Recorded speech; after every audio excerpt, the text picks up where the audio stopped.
Close your eyes for a moment and imagine stone.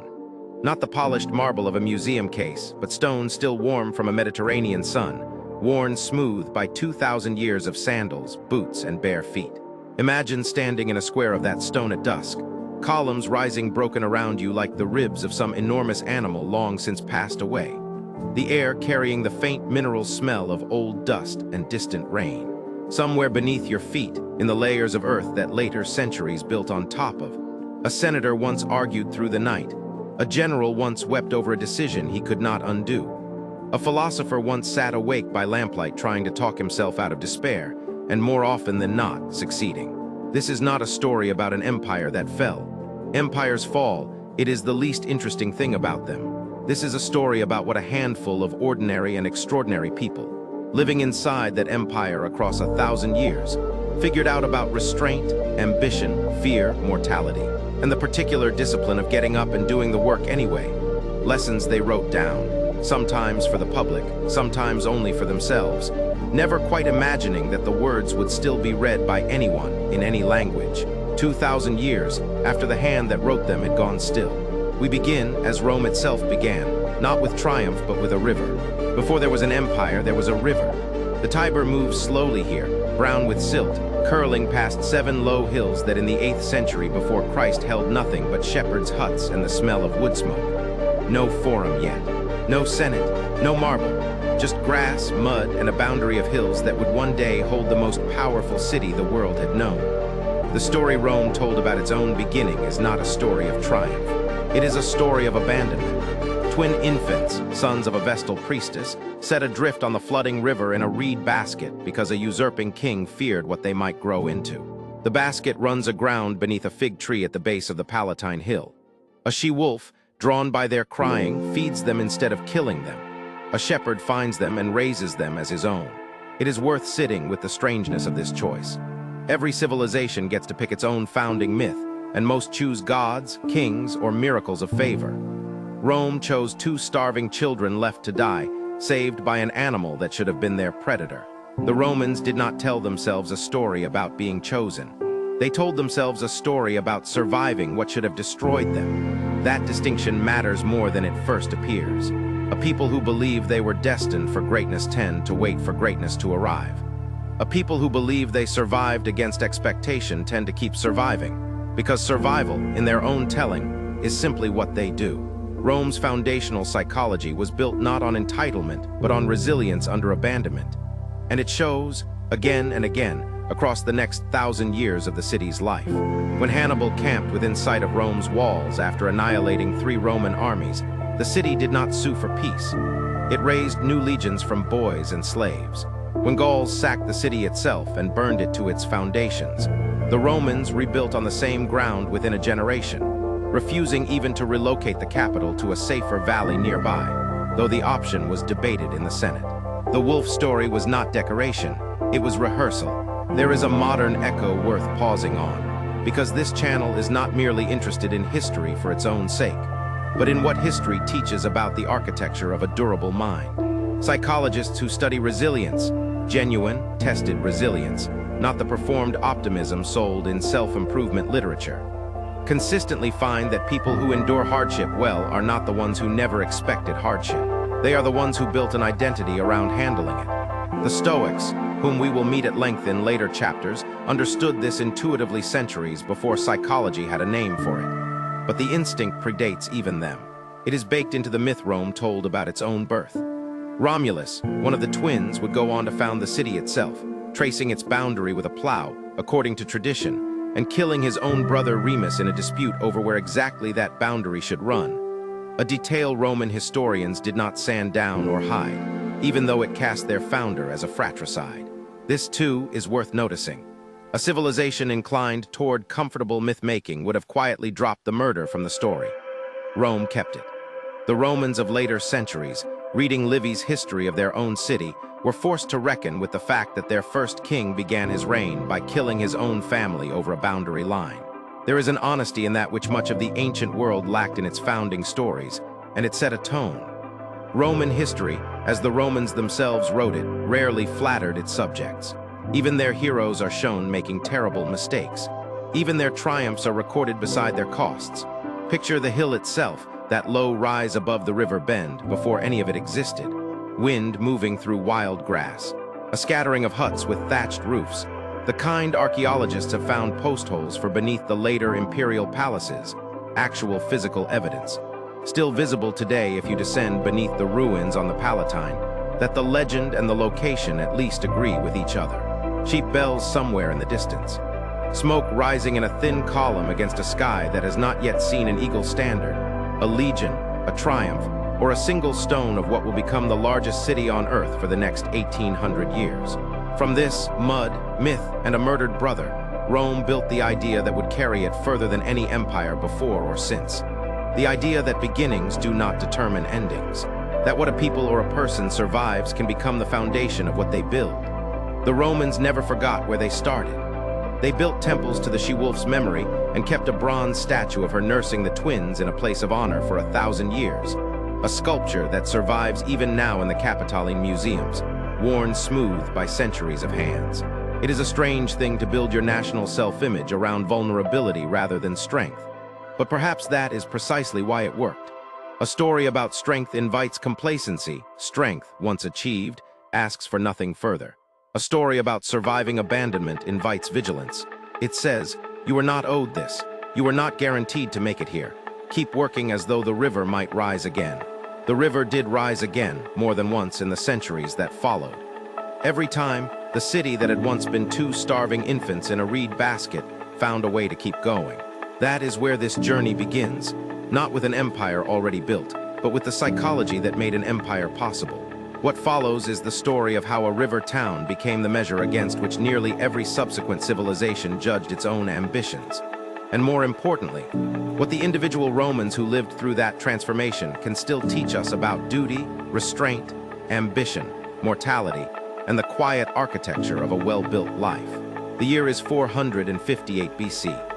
A messenger from the Senate crosses a small farm west of Rome, past furrows freshly turned, and finds a man behind a plow, sweat on his neck, dirt under his nails. His name is Lucius Quinctius Cincinnatus. He is not young. He has already served Rome once and lost most of his fortune doing it. His son had been condemned for a crime, and Cincinnatus had sold much of his land to pay the fine, leaving him this modest farm across the Tiber, 4 acres by the old Roman measure, just enough to keep a household fed. The messenger tells him Rome is surrounded. An enemy tribe, the Equi, has trapped a Roman army in a mountain pass, and the city has no one else it trusts to fix this. The Senate has voted him dictator, a real Roman office, a temporary and total grant of power used only in emergencies and always by law for a fixed term. Cincinnatus wipes his hands, puts on the toga his wife brings him, and walks to the city. What happened next is the part of the story every Roman schoolchild was made to memorize, and the part modern readers tend to find almost unbelievable. Cincinnatus raised an army, marched it through the night, surrounded the surrounding enemy, forced their surrender within a single day. And then, with the full, unchecked power of Rome still legally in his hands, power that could easily have been kept, power that other men in other centuries murdered entire families to obtain, he resigned. He gave the office back. He returned to his 4 acres and his plow. Historical accounts say he held the dictatorship for a total of 16 days. Modern readers, trained by a culture obsessed with the accumulation and retention of power, tend to read this story and assume there must be a catch. There is a temptation to imagine some hidden self-interest, some reason Cincinnatus was secretly forced to give it up. But the Roman historical tradition, and this matters, because the Romans were not shy about recording political betrayal when it happened, presents this simply as what a Roman of that generation was supposed to do. Power was a tool for a specific job. When the job ended, so did the power. The idea was not radical humility. It was closer to professionalism. A carpenter does not keep the customer's house after finishing the roof. This is worth sitting with, because it points to something the Republic understood about human psychology long before anyone had formal language for it. Character is not a fixed trait you either have or lack. Character, to the Roman mind, was closer to a habit, drilled and re-drilled through institutions designed specifically to prevent power from calcifying into permanent advantage. The Roman Republic built an entire constitutional architecture around a single insight. That concentrated, unchecked power will eventually corrupt even a good man. And so the wiser strategy is never to test any one man's virtue for too long. Consulships lasted 1 year and required 2 consuls, each able to veto the other. Dictatorships, for all the emergency power they granted, were capped by law and custom at 6 months, though Cincinnatus needed only 16 days to prove the point could be made even faster. Consider what this meant for the psychology of a young Roman growing up inside this system. Ambition was not discouraged. Romans were ferociously, openly competitive, chasing military glory, political office, and public honor with an intensity that later Christian writers would criticize as a kind of vanity. But ambition operated inside a frame that made restraint, not conquest, the ultimate proof of virtue. The greatest Roman was not the one who seized the most. It was the one who could have seized everything and chose, instead, to hand it back. There is a useful modern parallel here in what behavioral economists call the difference between a strong situation and a weak situation. A weak situation is one where behavior depends heavily on individual character. Because the surrounding structure offers little guidance or constraint, put 100 different people in a weak situation, and you will see 100 different responses. A strong situation is one where the structure itself does most of the work, nudging almost anyone towards similar behavior regardless of their private character. The Roman Republic, at its healthiest, was an attempt to engineer strong situations around power. It did not simply hope that men like Cincinnatus would exist. It built a system in which even a man tempted to keep power for himself would find every incentive, every social expectation, and every legal mechanism pushing the other way. Picture the forum on the day Cincinnatus resigned. The crowd gathered beneath the Capitoli, the murmur of a city that had just watched an army saved, and a dictatorship voluntarily surrendered within the same news cycle, if such a term can be forgiven for a world without newspapers. Word of this kind of act spread by mouth, from market stall to market stall, from household to household, and it became part of the moral vocabulary every Roman child absorbed before they could read. When George Washington, more than 2,000 years later, chose to step down from the presidency after 2 terms rather than rule for life, contemporaries explicitly compared him to Cincinnatus. The comparison was not incidental flattery. It was a deliberate invocation of a specific Roman ideal, one so influential that the American city of Cincinnati carries the general's name to this day.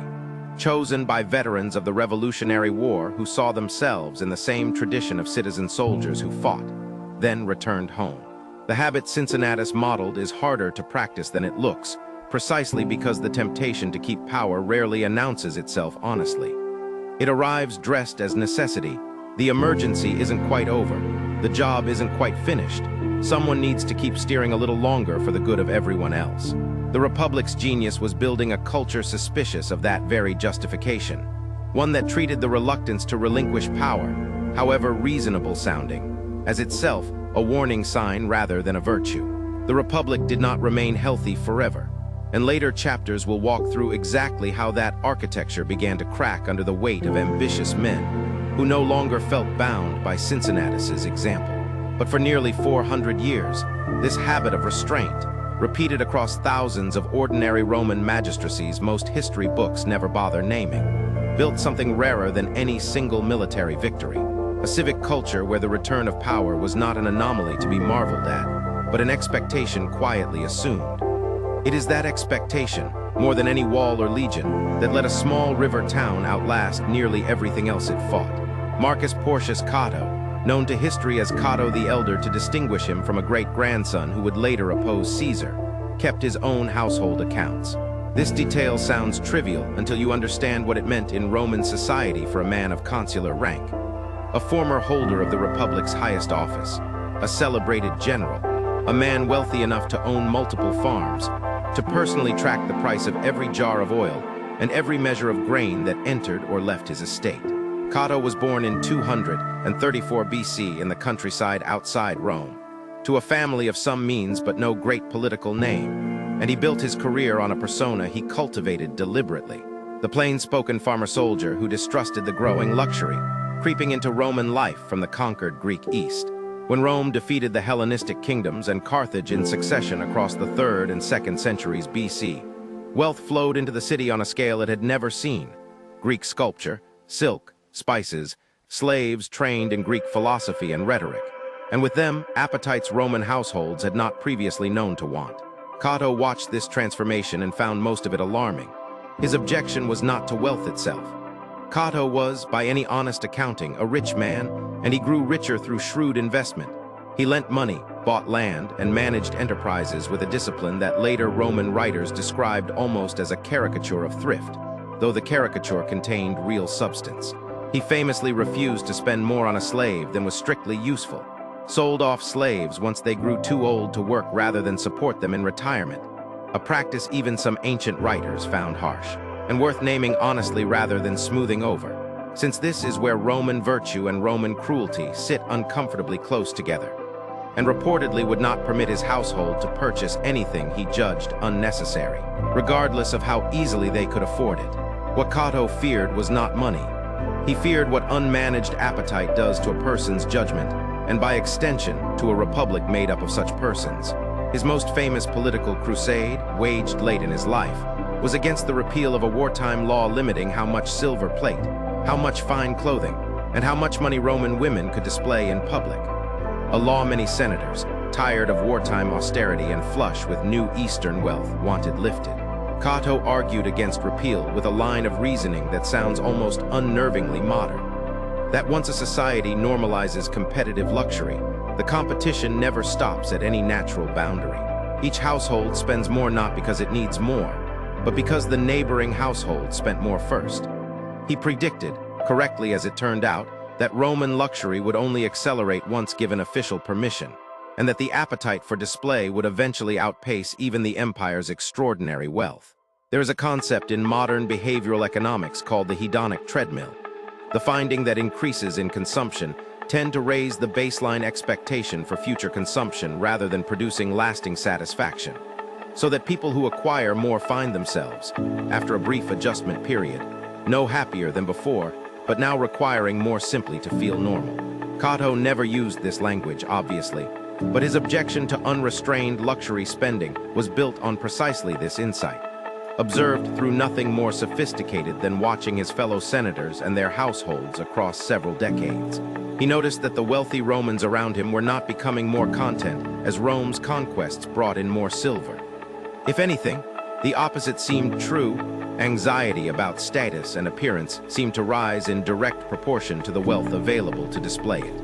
His personal answer to this was a discipline of enough, a phrase worth defining carefully, because it is easy to mistake for simple asceticism, and Cato was no ascetic. He ate the same food as his slaves during his military campaigns, by his own account, and wore plain wool rather than imported fabric not because he believed comfort was sinful, but because he had calculated, with the same precision he applied to his farm ledgers, exactly how much comfort served him, and where additional comfort stopped adding value and started adding vulnerability. A man who needs very little is very hard to corrupt, very hard to blackmail, and very hard to manipulate through flattery or gifts. Cato understood that his frugality was not merely a private virtue, but a form of political armor. Bribery cannot buy a man who does not want what you are offering. Consider the arithmetic here, because it is genuinely useful arithmetic, not merely a moral parable. Every appetite a person cultivates becomes a potential point of leverage for someone else. A politician who needs an enormous income to sustain an enormous lifestyle becomes dependent on whoever can supply that income. And dependency, however comfortable it feels in the moment, is a form of captivity. Cato's frugality was not performed poverty for the sake of appearing virtuous to the crowd. His enemies certainly accused him of exactly that kind of theater, and the accusation is worth taking seriously rather than dismissing, since Cato was a skilled enough politician to understand the value of a carefully cultivated reputation. But whatever the mixture of genuine conviction and calculated image-making, the practical effect was the same. A Cato who lived on very little could not easily be bought, could not easily be threatened with the loss of a lifestyle he had never allowed himself to need, and could speak in the Senate with a freedom that wealthier, more indebted colleagues simply did not possess. He is remembered, too, for ending nearly every speech he gave in his final years, regardless of the subject under debate, with the same short sentence: a warning about Carthage, Rome's old enemy, rebuilding its strength after defeat. Historians differ on exactly how literally to take the tradition, but the substance is well attested. Cato had visited Carthage on a diplomatic mission late in life, seen its recovered prosperity firsthand, and become convinced that Rome's own security required its destruction before it grew dangerous again. Whatever one thinks of the morality of that conclusion, and the eventual Roman destruction of Carthage in 146 BC remains one of the more brutal episodes of ancient warfare. The underlying instinct reveals something about how Cato's mind worked more broadly. He did not trust present comfort to predict future safety. He assumed that visible peace could conceal the return of old dangers, and that vigilance, sustained even when it looked paranoid to his colleagues, was cheaper than the alternative. That instinct, translated out of its military context, is not a bad description of how Cato approached his own household finances as well. He assumed that present prosperity could conceal the return of old dangers, debt, dependency, the slow erosion of judgment that comes from never having had to say no to yourself.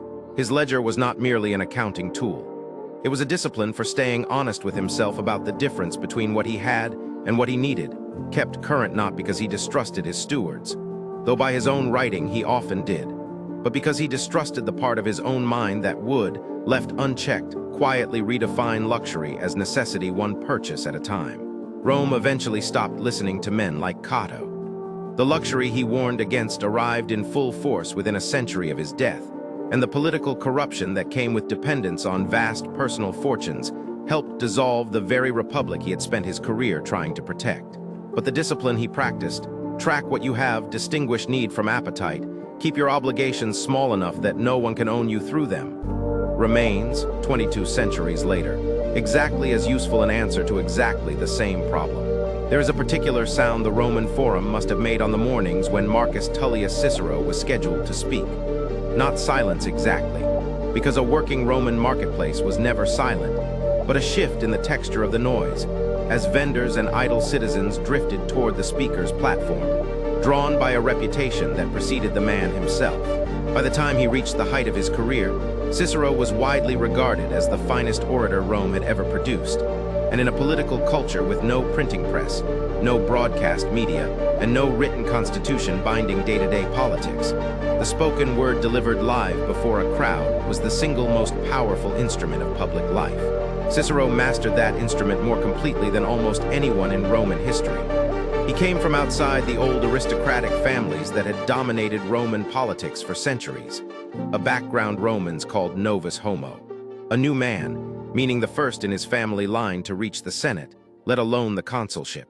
This mattered enormously to how Cicero built his career, because it meant he could not rely on inherited name recognition or ancestral political networks the way a Julius or a Claudius could.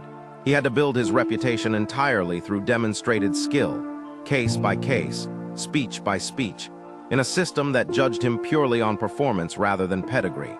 His earliest major public case, defending a man named Sextus Roscius against a murder charge that implicated one of the dictator Sulla's own freedmen, required genuine physical courage. Sulla still held absolute power in Rome at the time, and directly challenging his associate in open court carried real personal risk. Cicero won the case anyway, and the victory launched a career built on a simple but demanding premise. That words, deployed with sufficient skill and courage, could move the machinery of the most powerful state in the known world. What makes Cicero worth studying today is not simply that he was persuasive.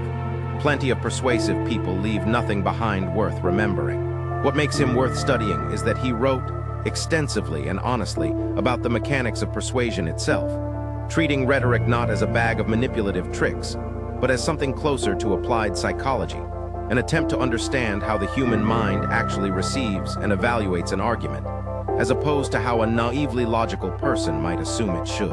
In his treatise on the orator, Cicero argued that the finest speaker was not simply the one who reasoned most correctly, but the one who understood that an audience is never a single rational mind. It is a room full of individual people carrying individual fears, loyalties, and half-formed opinions, and a speech succeeds only when it accounts for that reality rather than wishing it away. This is a more sophisticated insight than it might first appear, and it runs directly against a temptation nearly every intelligent person feels at some point. The belief that being correct should be sufficient, that a good argument ought to persuade purely on the strength of its logic, and that the need to also consider an audience's emotional state is somehow beneath serious intellectual work.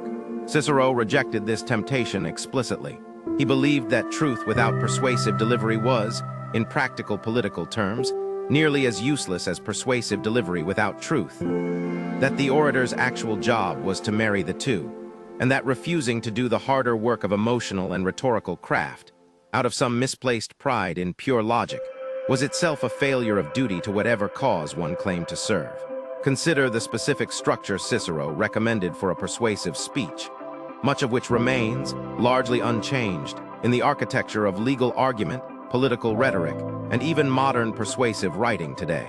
Open by establishing the speaker's credibility and disarming the audience's initial suspicion. State the facts of the matter plainly before the emotional content of the argument, so the audience feels they are being informed rather than manipulated.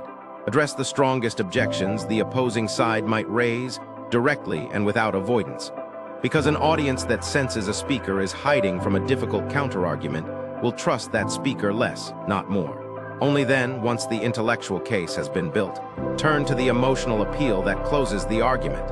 And even here, Cicero insisted the emotional appeal be earned by the preceding logic, not substituted for it. It is worth naming honestly that Cicero did not always live up to his own stated ideals, and this channel has no interest in the sort of hagiography that turns historical figures into flawless statues. Cicero could be vain, sometimes to a degree his own contemporaries found tiresome. He wrote, more than once, in ways that seemed designed primarily to remind his correspondents how brilliant his own consulship had been. He occasionally shaded his arguments for political convenience rather than pure conviction, as most working politicians in every era eventually do. His prosecution of Catiline, the conspirator whose plot to overthrow the Republic Cicero famously exposed and crushed during his consulship in 63 BC, was executed with real courage and skill, but the subsequent execution of Roman citizens without formal trial, a decision Cicero championed as necessary emergency action, would return to haunt him years later, when political enemies used it to have him exiled from Rome entirely, on the grounds that even a conspirator deserved the legal protections of citizenship. That exile is instructive in its own right. Cicero, stripped of the city and career that had defined his entire identity, fell into a period of genuine despair, recorded candidly in his letters to friends, letters that survive, remarkably, in enormous number, giving modern readers a level of intimate access to an ancient mind that almost no other figure from this period can offer. He complained, he grieved, he questioned whether the principles he had spent a lifetime defending had been worth the cost. This candor is, in its way, more valuable to a modern audience than a cleaner, more heroic version of the story would be, because it demonstrates something true about the relationship between conviction and suffering. Holding to a principle rarely feels noble in the moment of paying its price. It usually just feels like loss. Cicero's willingness to record that loss honestly, rather than retrofitting his own history into a tidier narrative of Stoic acceptance, is part of what makes his surviving letters still feel startlingly modern nearly 2,000 years later. He returned from exile, rebuilt his political standing, and eventually found himself, in the final chaotic years of the Republic, opposing Mark Antony's bid to inherit the murdered Julius Caesar's political power. It was a fight Cicero could not win by force. He commanded no legions, no armies of his own. So he fought it the only way he knew how, through a series of savage public speeches known as the Philippics, modeled explicitly on the Greek orator Demosthenes' speeches against Philip of Macedon centuries earlier. The Philippics were brilliant, courageous, and ultimately fatal. When Antony and Octavian formed their alliance and began proscribing their political enemies for execution, Cicero's name was placed on the list, reportedly at Antony's specific insistence, in direct retaliation for the speeches. He was killed in 43 BC, and Antony, in a detail ancient sources record with evident horror even at the time, had Cicero's severed hands and tongue displayed on the speaker's platform in the Forum, the same platform from which Cicero had delivered the words that made him famous, now used to make an example of exactly what those words had cost him. It is a brutal ending to a life built on the conviction that persuasion, honestly practiced, could hold a republic together against the raw application of force. In the most immediate sense, Cicero's death proves that conviction wrong, the eloquence that had once swayed juries and senates, could not, in the end, stop a sword. But the deeper lesson sits somewhere else.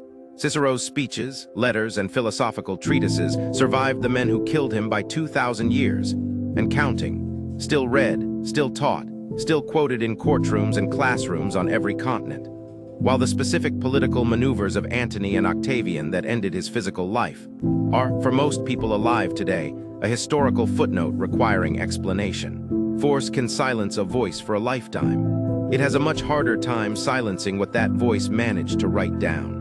The Rubicon is a small river.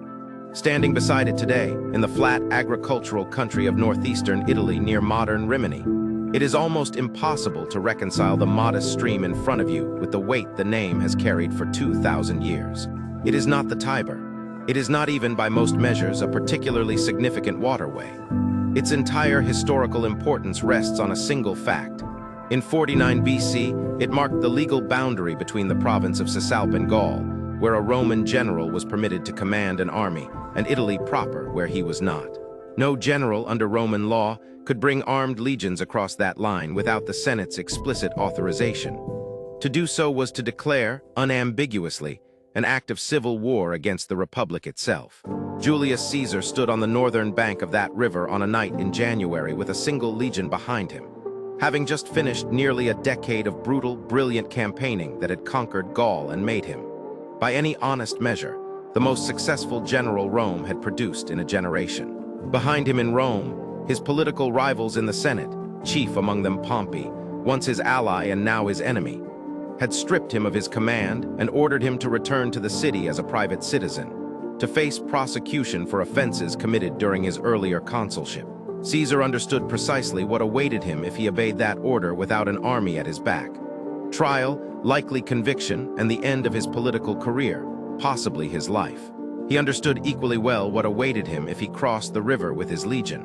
War against the Roman state itself, with no path back to legality if he lost.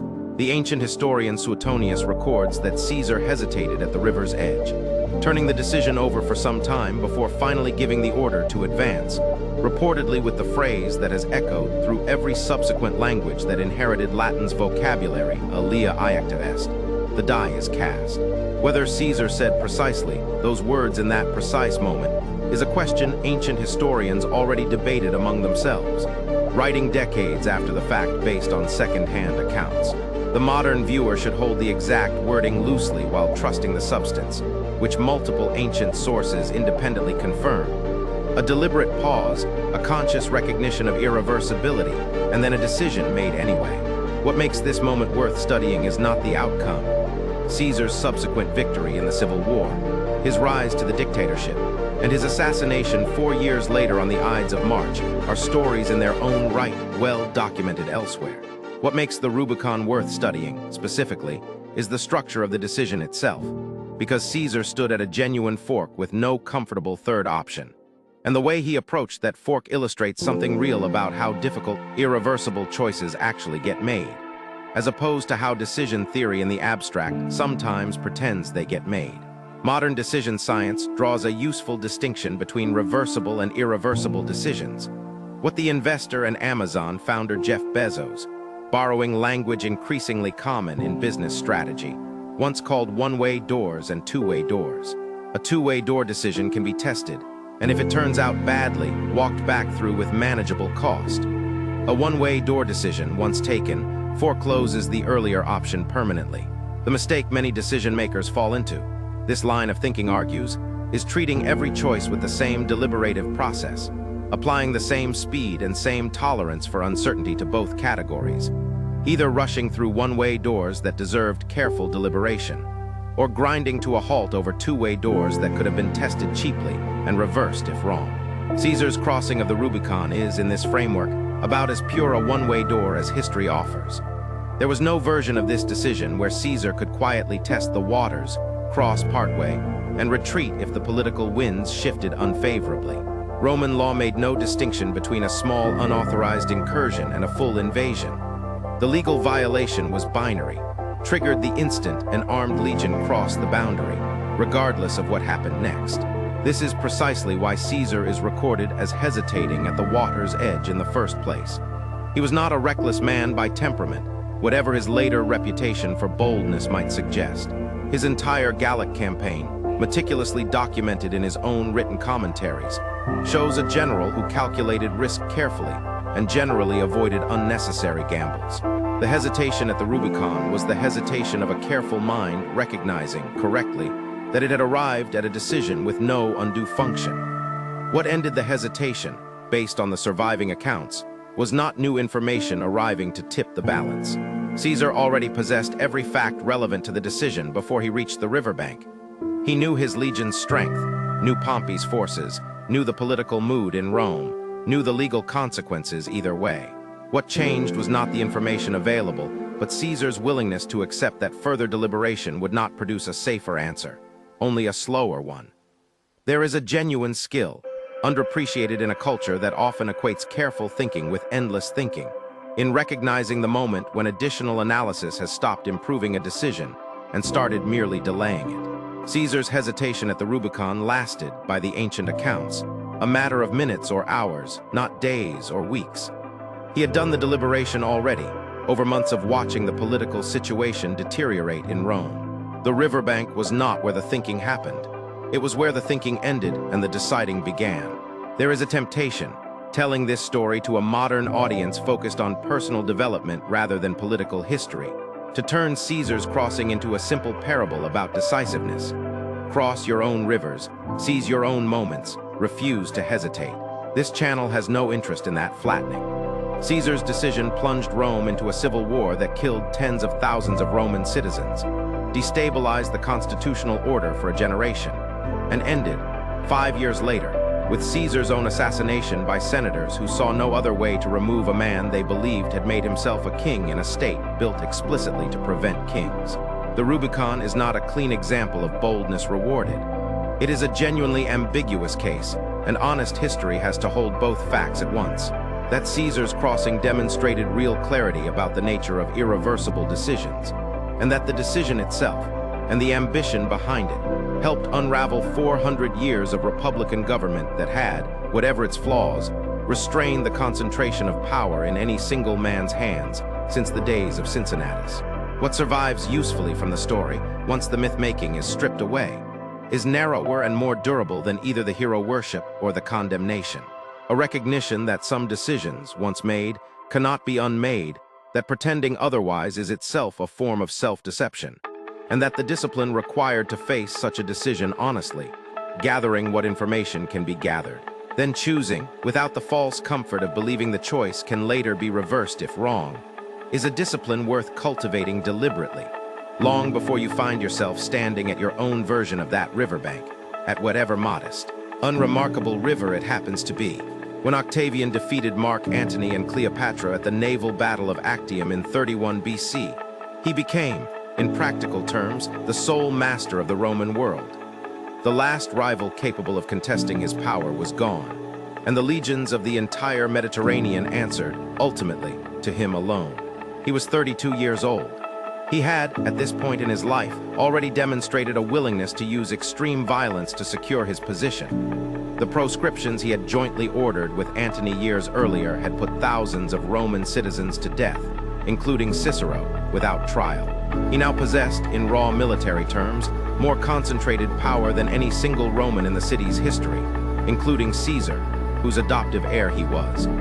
What Octavian did next is, in many respects, more historically significant than anything he did to win that power in the first place, because it solved a problem that had destroyed his adoptive father.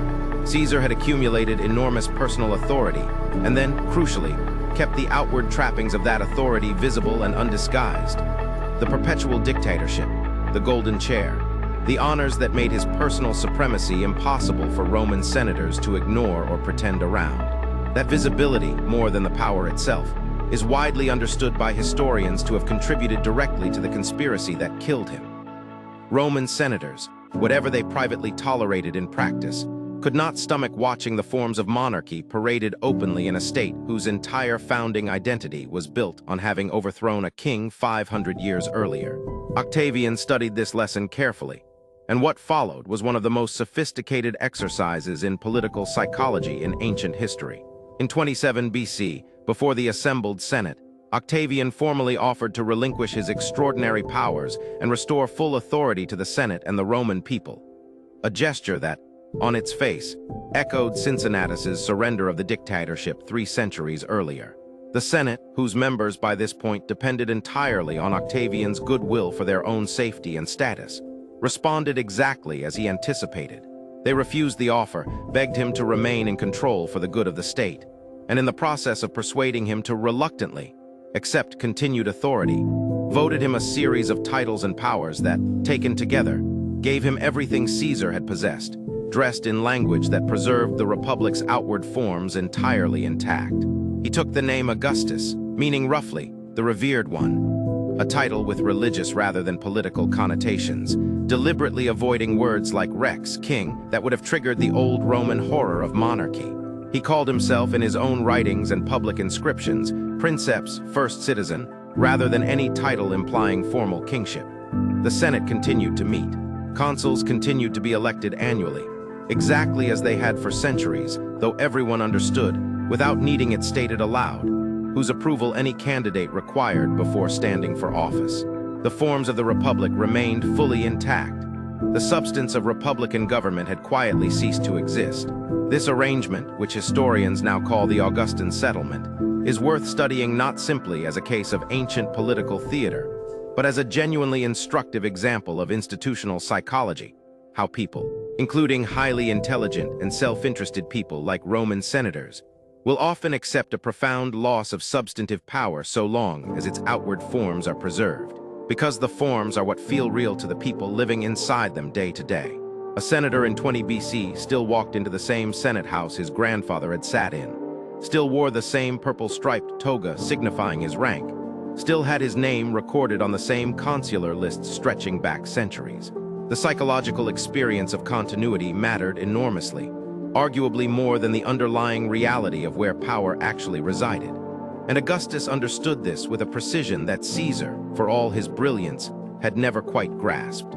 There is a broader lesson buried in this that extends well past Roman constitutional history, into how institutions of every kind, companies, families, nations, actually change over long periods of time. Dramatic, visible ruptures tend to provoke resistance in direct proportion to their visibility. People rally against changes they can see coming and name. Gradual changes, dressed in the vocabulary and rituals of continuity, tend to meet far less resistance, even when their cumulative effect is more total than any single dramatic change would have been. Augustus did not abolish the Republic. He simply hollowed it out slowly enough and dressed the process carefully enough in familiar Republican language that most of his contemporaries never experienced a single moment they could point to and say, "This is when it ended." It ended so gradually that no clear boundary exists even for modern historians to agree upon. What did Augustus actually build with the power he so carefully disguised? This is where the story resists any simple verdict, because the answer is genuinely mixed, and the honest telling has to hold the complexity rather than resolve it for the sake of a tidier narrative. Augustus ended nearly a century of intermittent Roman civil war, a genuine and enormous public good after generations of Romans had grown up amid political violence.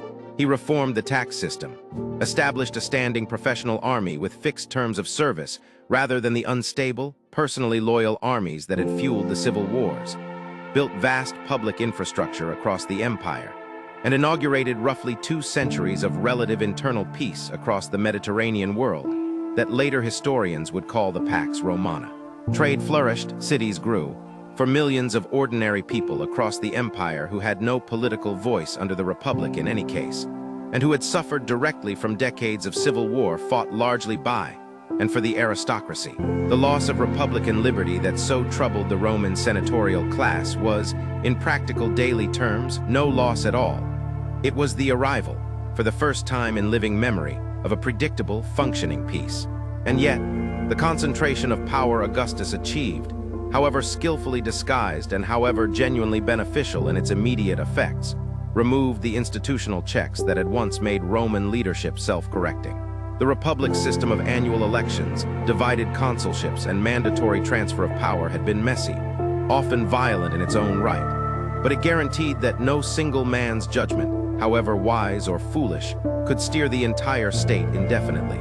Augustus, for all his genuine administrative skill, was an unusually capable ruler. His successors were not uniformly so.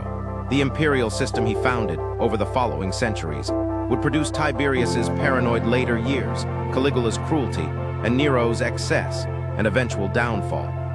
Outcomes made possible precisely because the Czech Cincinnatus's generation had built centuries earlier no longer functioned as anything more than ceremony. The lesson worth carrying forward from Augustus is not a simple one, and this channel would be doing its audience a disservice to pretend otherwise. It is not beware of power in some generic sense, nor is it strong leadership solves chaos, though both contain a fragment of truth. It is something closer to this.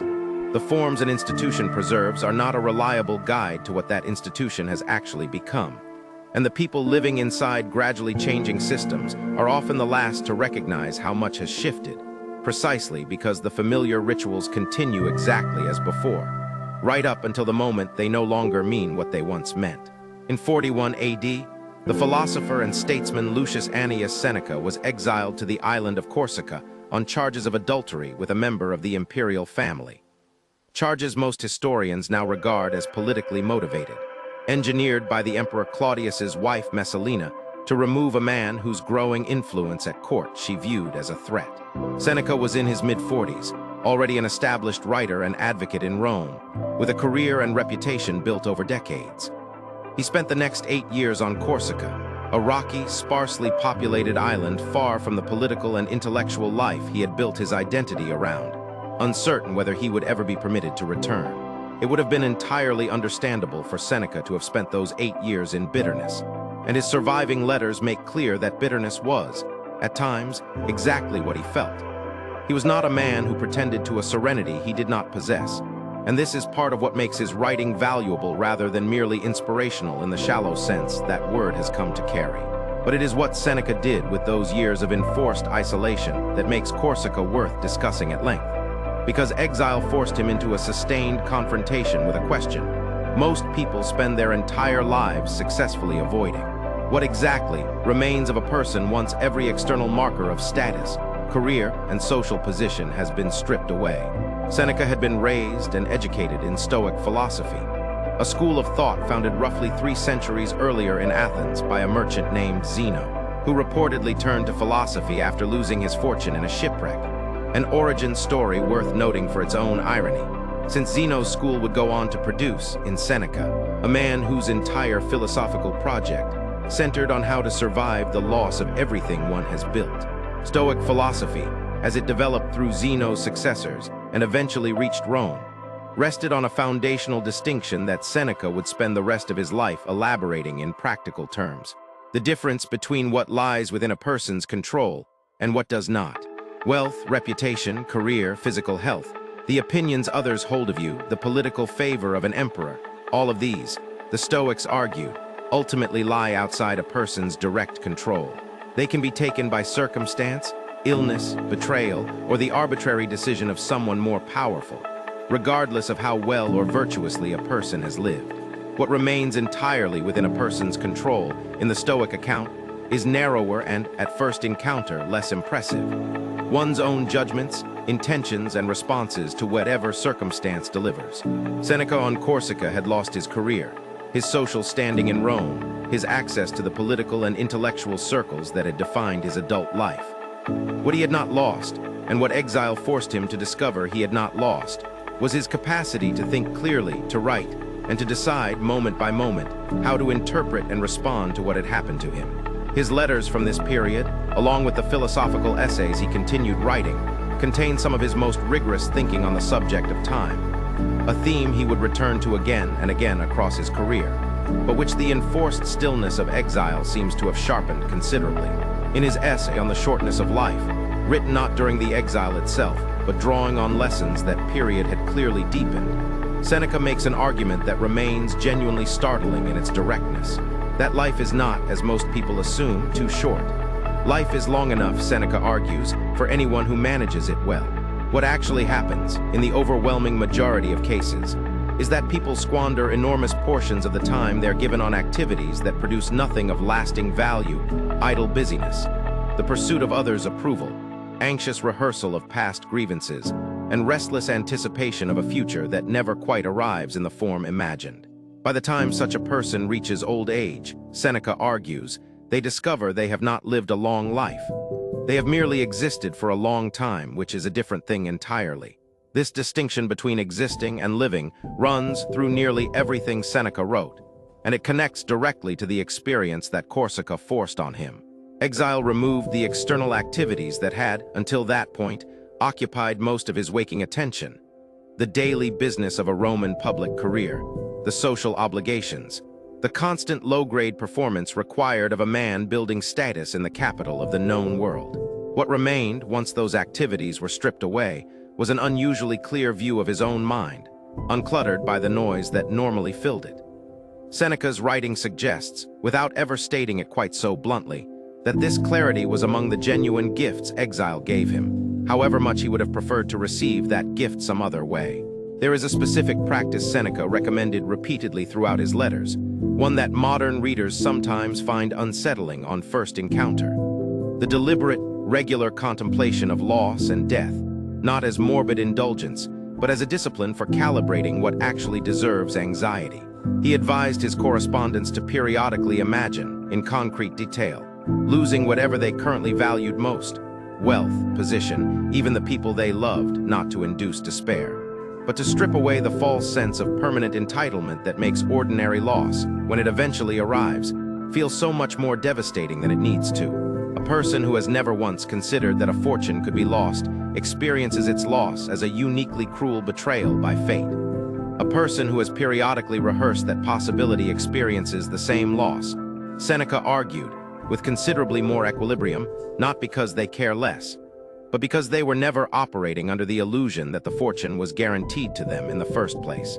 Seneca's own life supplies an almost unbearably direct test of these principles, and honest history requires telling the ending plainly rather than softening it. Recalled from exile in 49 AD to tutor the young Nero, Seneca went on to become one of the most powerful men in Rome during the early years of Nero's reign, serving as an advisor whose influence, for a time, genuinely moderated the young emperor's worst impulses. But Nero's character darkened as he aged into the full exercise of his power, and Seneca's influence waned along with it. In 65 AD, implicated, likely falsely, though the historical record is not entirely clear, in a conspiracy against Nero's life, Seneca was ordered to take his own death. He did so, according to the historian Tacitus's detailed account, with a composure that reads either as the genuine fruit of a lifetime's philosophical practice, or as a carefully staged final performance of the very principles he had spent his life teaching, quite possibly both at once, in a way that does not diminish the moment so much as make it more human. He gathered his friends, dictated final thoughts, and faced the process with what Tacitus describes as remarkable steadiness, given how difficult and physically prolonged his actual death turned out to be. Whether Seneca fully lived up to his own philosophy across the whole of his life is a question his ancient critics raised then, and modern historians still raise now. He was, after all, one of the wealthiest men in Rome by the end of his career, a fact not easily squared with a philosophy of radical detachment from material comfort, and his political entanglement with Nero's early crimes sits uneasily beside his reputation as a moral teacher. This channel has no interest in resolving that tension into a falsely clean verdict. What can be said honestly is this. Seneca wrote with unusual precision and hard-won clarity about how a mind might remain its own master even when circumstance has taken away everything else, and when his own circumstance finally tested that philosophy in the most extreme way available. The surviving accounts suggest he met the test about as well as a human being reasonably could. That combination, genuine flaw alongside genuine, tested conviction, is perhaps a more useful inheritance than a flawless sage would have been. It leaves room for the rest of us. Somewhere in the city of Hierapolis in Phrygia, in the middle of the 1st century AD, a boy was born into slavery under circumstances his own later writings never bothered to record in detail. His name was Epictetus, which is not, in fact, a proper name at all, but simply the Greek word for acquired, the label commonly given to slaves whose original names had been discarded. He was owned at some point in his youth by a man named Epictetus, himself a former slave who had risen to become a powerful secretary in the imperial court of Nero. And it was through this ownership that the boy who would become one of history's most influential philosophers first encountered Stoic teaching, permitted by his master to attend the lectures of the Stoic teacher Musonius Rufus in Rome. Ancient sources record that Epictetus was permanently lamed, likely through his master's cruelty, though the specific accounts vary and were sometimes elaborated by later writers into more dramatic versions than the evidence fully supports. What is not disputed is the basic fact of his condition. He lived the remainder of his life with a damaged leg, walking with visible difficulty, a man whose body bore permanent evidence of what it meant to be, in the fullest legal sense available in the Roman world, someone else's property. He was eventually freed.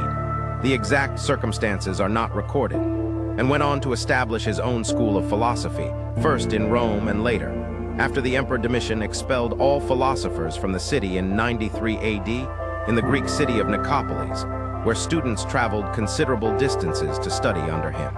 Epictetus himself wrote nothing down. Everything that survives of his teaching comes through the notes of a devoted student named Aurelius, who recorded his master's lectures and conversations, and compiled them into the works known today as the Discourses and the Enchiridion, or Handbook, a short, distilled summary of Epictetus's core teaching that would go on to influence figures as varied as early Christian monks, Renaissance humanists, and most famously, a Roman emperor who would come to power decades after Epictetus's own death, and who never once had the chance to meet him in person. The core of Epictetus's teaching can be stated in a single sentence, though understanding what that sentence actually demands takes considerably longer. Some things are within our power, and some things are not. This dichotomy of control, as it has come to be called, sits at the center of everything else Epictetus taught, and its origin in the biography of a man who spent a significant portion of his life as literal legal property is not incidental. Epictetus did not arrive at this philosophy as an abstract intellectual exercise conducted from a position of comfort. He arrived at it as a matter of practical survival, because a slave who defines his own well-being in terms of things genuinely outside his control, his physical freedom, his body, the decisions of the man who owns him, has defined his own well-being in terms of things that can be, and in Epictetus's own case apparently were, violently taken from him at another person's whim. What Epictetus taught instead was a radical relocation of where a person's actual well-being resides. Externals, property, reputation, physical circumstance, even the body itself, belong in his framework to a category he called not up to us. A person can be robbed of any of these at any moment, through no fault or failing of their own, and no amount of virtue or effort guarantees protection against that loss. What belongs entirely to a person, what Epictetus called genuinely up to us, is a narrower but, he insisted, completely sufficient category. One's own judgments, desires, aversions, and the choices that flow from them. No external power, Epictetus taught, not an emperor, not a master, not even chains or physical torture, can force a person to hold a particular judgment about their circumstances against their will. The judgment itself, the interpretation laid over whatever has happened, remains under a person's own control even when everything else has been stripped away. This is not, it should be said clearly, a philosophy of passive resignation, and reading it that way is among the most common misunderstandings of Stoic thought, then and now. Epictetus did not teach that external circumstances do not matter, or that a person should not act to improve them where action is genuinely possible.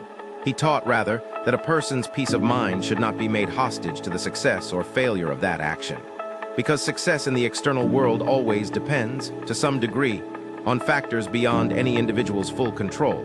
Other people's choices, chance, timing, forces no amount of virtue can fully command. Put a different way, act with full effort toward what is within your power and hold the outcome, which is not fully within your power, with a corresponding looseness of grip. It is worth pausing on the strangeness of what happened to this teaching after Epictetus's death, a philosophy developed by a man who had spent years as another person's legal property, walking with a permanently damaged leg, teaching in a modest school far from the centers of imperial power, went on to become the single most significant intellectual influence on the private reflections of a Roman emperor who ruled over roughly a quarter of the world's population at the height of his power.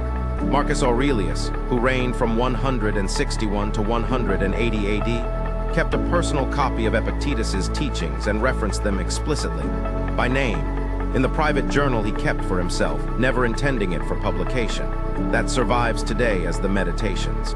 There is something worth sitting within that transmission, a body of thought forged in the specific, brutal experience of powerlessness, carried across geography and generations, and adopted almost unchanged by a man who held more raw power than nearly anyone alive in his era. It suggests, if nothing else, that the psychological problem Epictetus was solving was not actually a problem unique to slavery, however much his own circumstances had sharpened his understanding of it. The emperor, it turns out, faced his own version of the same trap the slave had faced. An emperor cannot fully control the loyalty of his generals, the health of his empire, the outcome of a war on a distant frontier, or the judgment history would eventually render on his reign, any more than a slave can control his master's temper.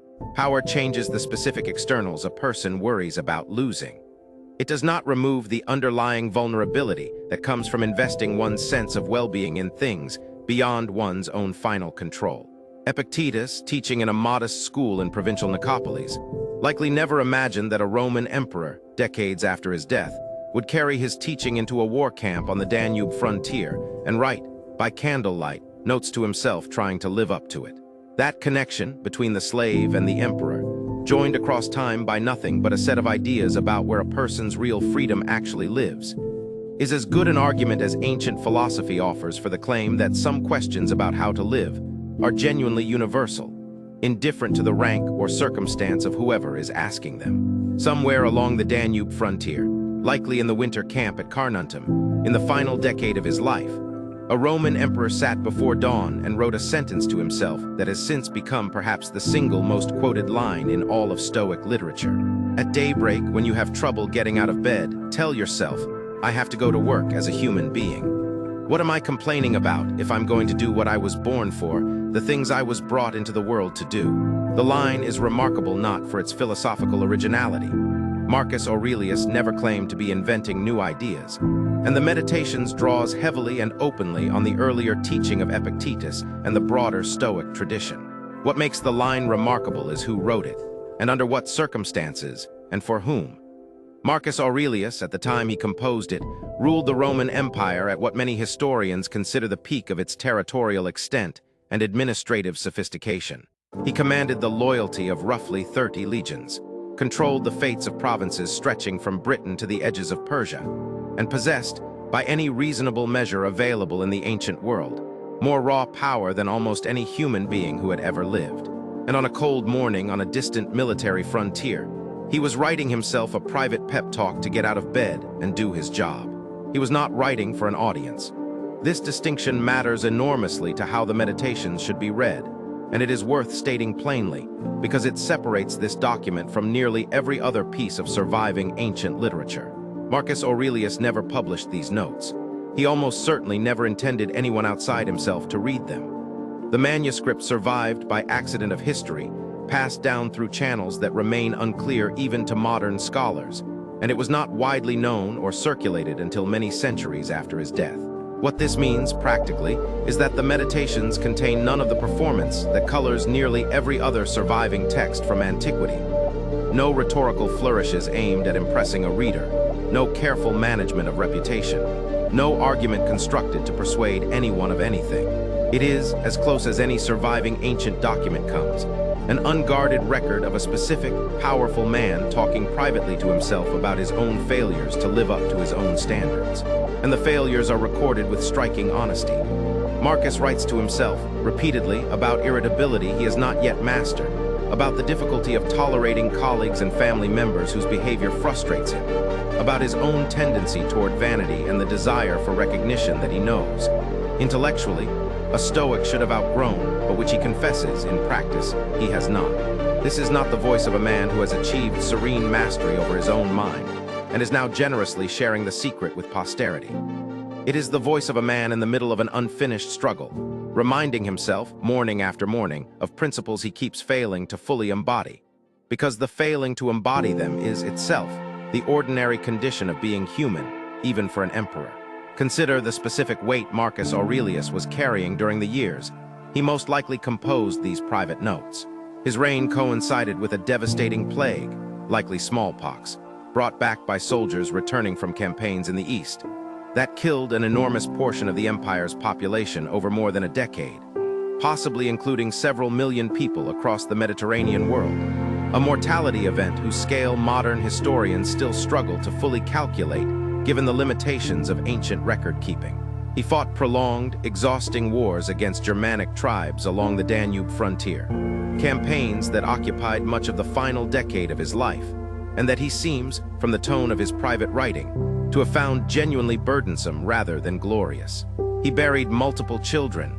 Of the roughly 13 children born to him and his wife Faustina, only a handful survived to adulthood, a mortality rate tragically ordinary for the ancient world, but no less devastating to the parents who lived through it. He faced, late in his reign, a serious military revolt led by one of his own trusted generals, Avidius Cassius, a betrayal by a man he had personally elevated to great responsibility. Against this backdrop of plague, war, grief, and betrayal, the Meditations reads less like philosophical theory and more like a field manual for endurance, written by a man actively enduring. When Marcus writes about the inevitability of death and the folly of clinging too tightly to any single outcome, he is not exploring an abstract concept. He is a man who has watched roughly half his own children die, and who commands armies in a plague-stricken empire, working out in real time how to hold that grief without being destroyed by it. When he writes about tolerating the difficult behavior of others, reminding himself that people who wrong us generally do so out of ignorance rather than deliberate malice, and that anger at their failings only compounds one failing with another. He is very likely writing about specific colleagues and family members whose actual names he tactfully omits, working through ordinary interpersonal frustration, using the only tools his philosophy had given him. There is a particular passage, among the most frequently quoted from the entire work, in which Marcus reminds himself each morning to expect, before the day even begins, to encounter people who will be meddling, ungrateful, arrogant, dishonest, jealous, and surly, not as a counsel of cynicism, but as a form of psychological preparation, so that when such people inevitably appear, as they do in every life, their behavior arrives as something already anticipated rather than as a fresh outrage, demanding a fresh reaction. This technique, what modern psychology might recognize as a form of cognitive rehearsal, mentally preparing for likely stressors before they occur so as to blunt their emotional impact when they arrive, was not, for Marcus, a clever productivity trick. It was survival equipment for a man whose daily reality involved constant exposure to flattery, court intrigue, and the specific exhaustion of being surrounded by people who wanted something from him. What makes Marcus Aurelius worth returning to, across nearly 19 centuries, is not that he achieved some unusually serene existence unavailable to ordinary people. It is closer to the opposite. He held, arguably, the single most demanding and exposed position available to any human being of his era, faced compounding personal and political catastrophe across nearly 2 decades of rule, and left behind, entirely by accident, an honest record of trying, imperfectly, repeatedly, without ever declaring victory, to meet all of it with equanimity rather than being consumed by it. The private notebook of a man getting out of bed one more difficult morning, reminding himself why the work in front of him still mattered, has outlasted the empire he ruled, the wars he fought, and nearly every other written record from his era. What remains is simply a man talking to himself in the dark, trying to become slightly better before the sun came up. And somehow that private, unfinished effort has done more to teach the following centuries how to live than almost anything else Rome produced. Picture a Roman military camp being constructed at the end of a day's march, somewhere on a frontier that might be Britain or Syria or the forests of Germania. The specific location changes across the centuries, but the procedure remarkably does not. Every evening, regardless of how far the legion had marched that day, regardless of exhaustion, weather, or proximity to the enemy, the same fortified camp was built from nothing, following a layout so standardized that a soldier transferred from a legion in Britain to one in Syria could walk into an unfamiliar camp at night and know, without asking, exactly where to find the headquarters tent, the hospital, and his own unit's quarters, because the plan never meaningfully changed. This nightly ritual, dig the ditch, raise the rampart, plant the palisade, stakes every legionary carried for exactly this purpose. Lay out the streets in the same grid used the night before, and the night before that is, on its surface, simply a matter of military engineering. But it reveals something deeper about how Rome approached the psychology of discipline, and it is worth dwelling on, because the instinct behind it runs directly counter to a common modern assumption about how skill and resilience are built. The common assumption holds that resilience comes primarily from exposure to difficulty in its most intense, unpredictable form. That toughness is forged by chaos, and that too much structure and repetition produces something closer to brittleness than strength. Roman military training suggests the opposite conclusion, and it suggests it with the weight of centuries of practical evidence behind it. Since the legions that trained this way went on to conquer and hold the largest empire the ancient world had seen, the Roman approach was built on the deliberate, almost obsessive repetition of fundamentals, performed so many times under so many varied conditions that they became, for the individual soldier, no longer a conscious decision requiring willpower in the moment, but something closer to reflex.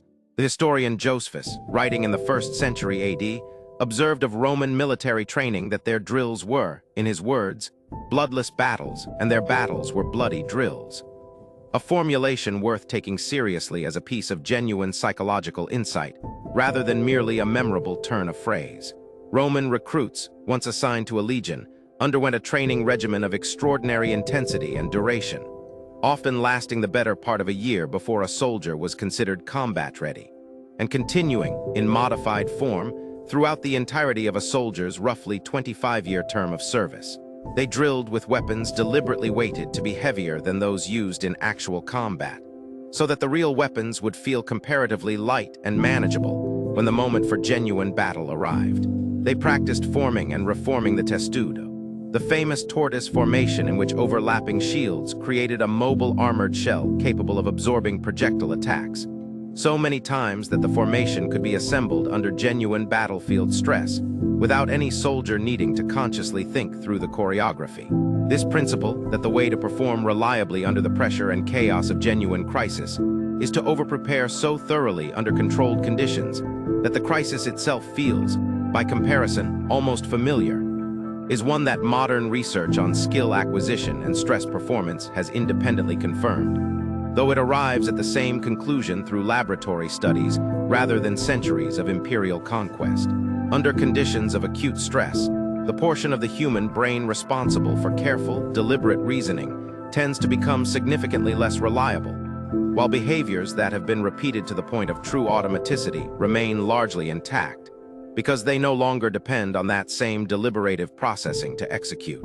A soldier who has practiced a shield formation thousands of times in training does not need to think clearly under the terror of an actual enemy charge in order to execute it correctly. His body already knows, in a way that bypasses the part of the mind that battlefield terror is busy disabling. There is a second, less obvious dimension to Roman military discipline worth examining, and it concerns not physical drilling, but the psychology of collective identity.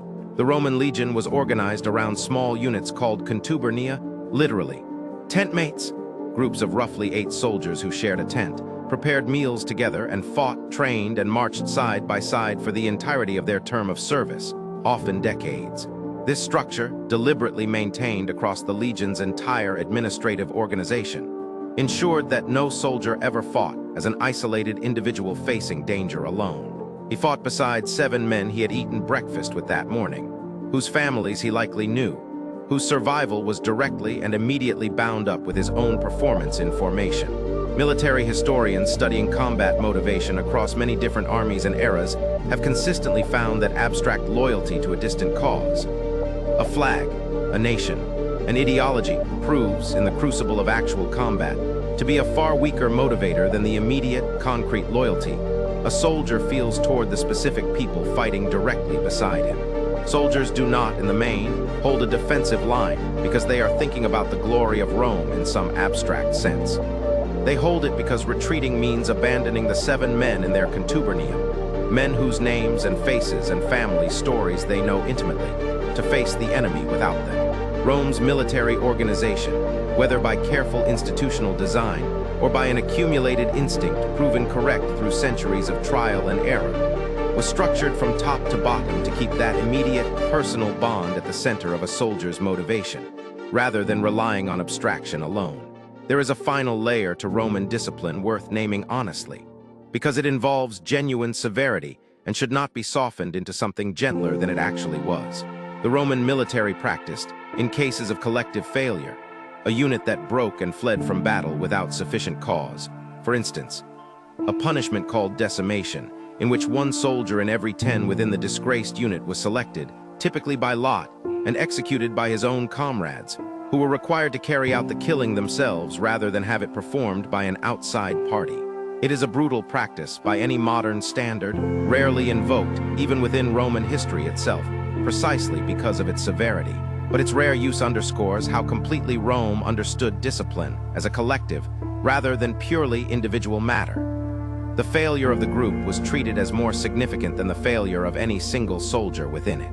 And the corrective, however harsh, was designed to bind the survivors' fates even more tightly to each other's conduct going forward. What the Legion ultimately offers, as a case study for anyone trying to build genuine resilience rather than merely perform it, is a rejection of the idea that toughness under pressure is primarily a matter of individual willpower summoned in the moment of crisis. The Roman approach suggests, instead, that reliable performance under pressure is mostly a matter of preparation completed long before the pressure ever arrives, physical fundamentals repeated until they no longer require conscious thought, and a structure of genuine, immediate human bonds strong enough to carry a person through moments when abstract motivation alone would not be sufficient.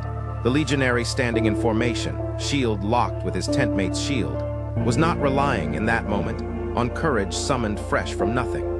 He was relying on a year of drilling and years of shared meals that had already, quietly, done most of the difficult work in advance.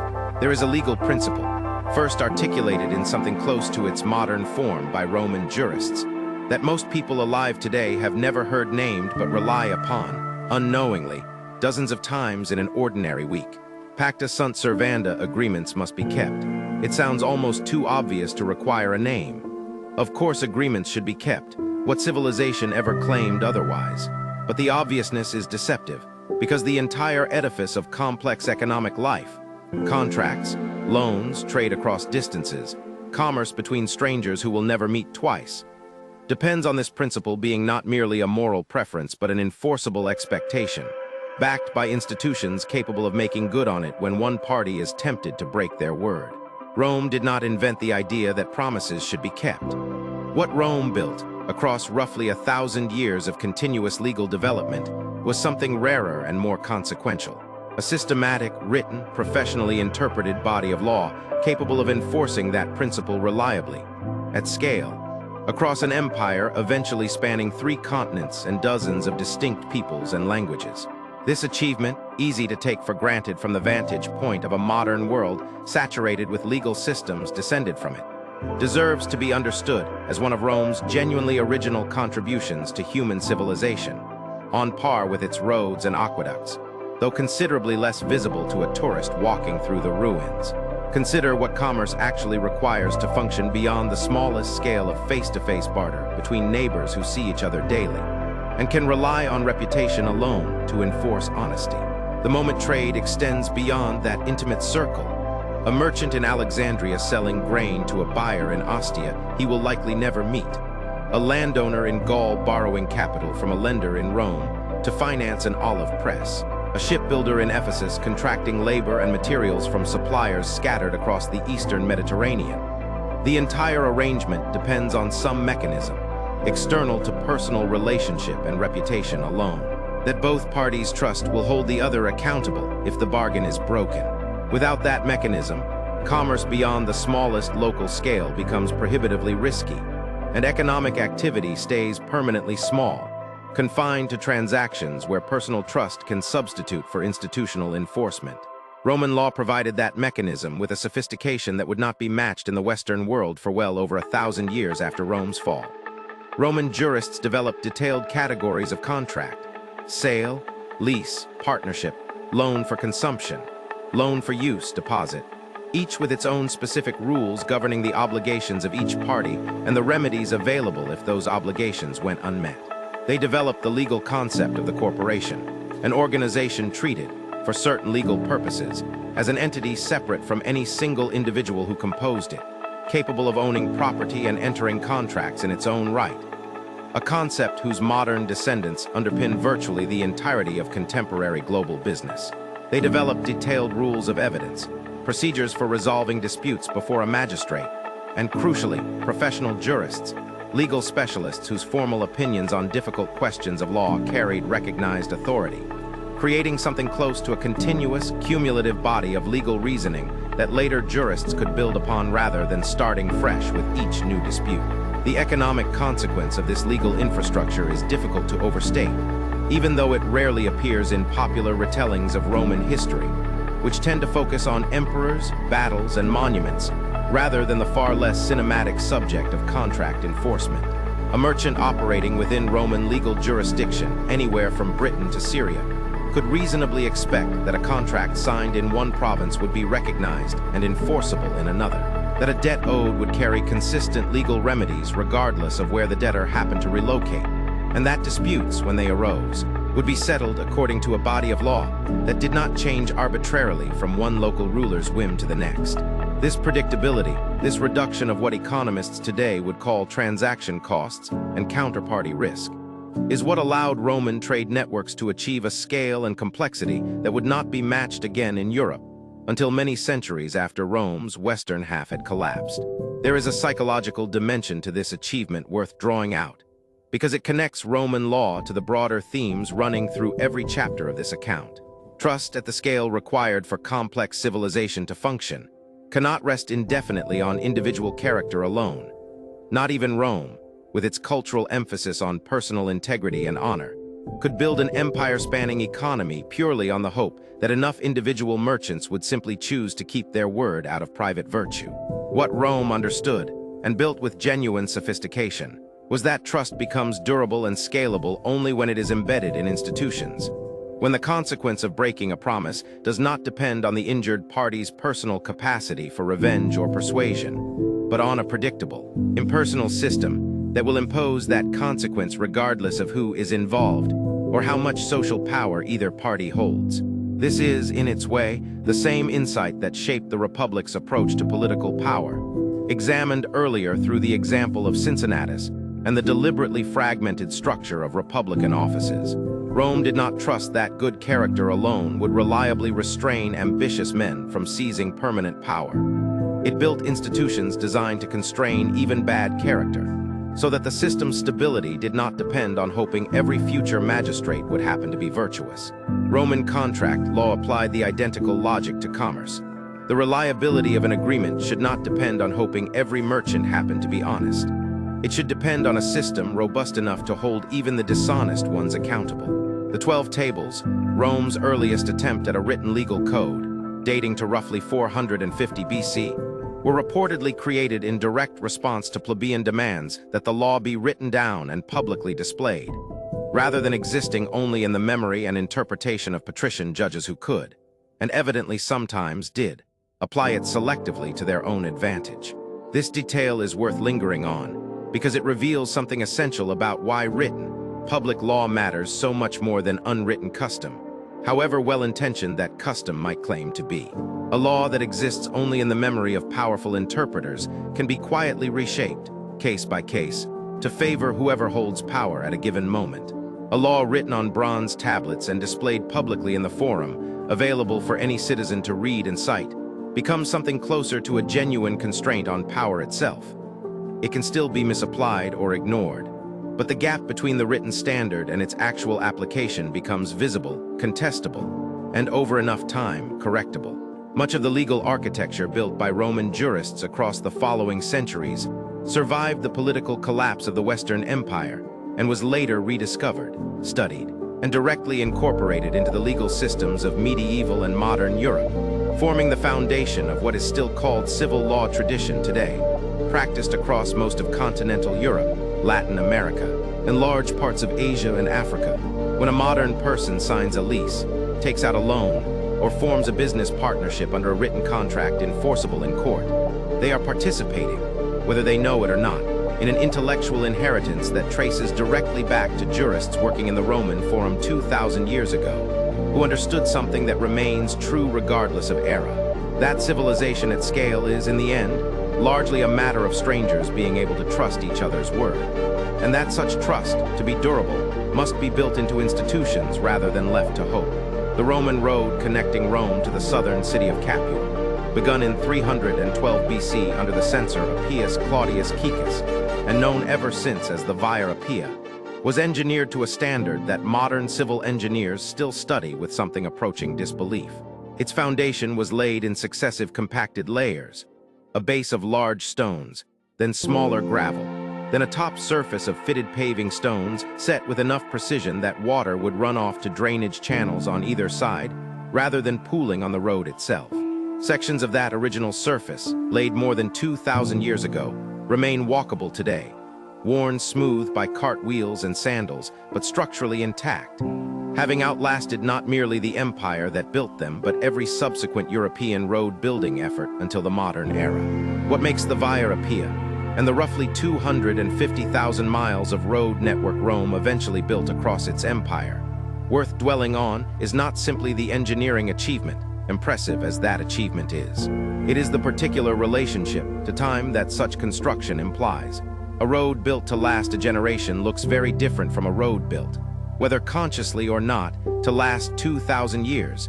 Different materials, different foundational depth, different tolerance for the additional labor and expense required in the short term to achieve durability far beyond any builder's own lifetime, or his children's lifetime, or in most cases, any span of time a Roman engineer could reasonably have expected to be personally remembered for. The same pattern appears even more strikingly in Rome's aqueducts, the elevated channels that carried fresh water, sometimes across distances exceeding 50 miles, from mountain springs to the city itself, maintaining a gradient so precise, often no more than a few inches of vertical drop per mile.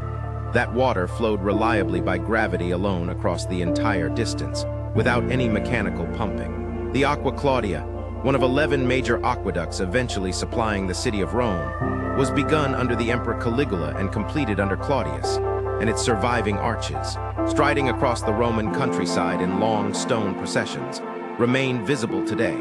Their engineering tolerance is still impressive enough that modern surveyors, measuring the original gradient with contemporary instruments, have found it accurate to a degree that required genuinely sophisticated understanding of geometry and topography, achieved without any instrument more advanced than a chorobates, a long wooden leveling tool, and a plumb line. Consider what building on this timescale requires, psychologically, from the people who commission and execute it. Modern economic thinking has a useful concept for describing the opposite tendency: the strong, well-documented human bias toward heavily discounting the value of future benefits relative to present costs, a tendency called hyperbolic discounting, which explains why so many individuals and institutions consistently underinvest in infrastructure, education, environmental protection, and preventive health measures whose payoff arrives only years or decades later, in favor of spending that delivers satisfaction immediately.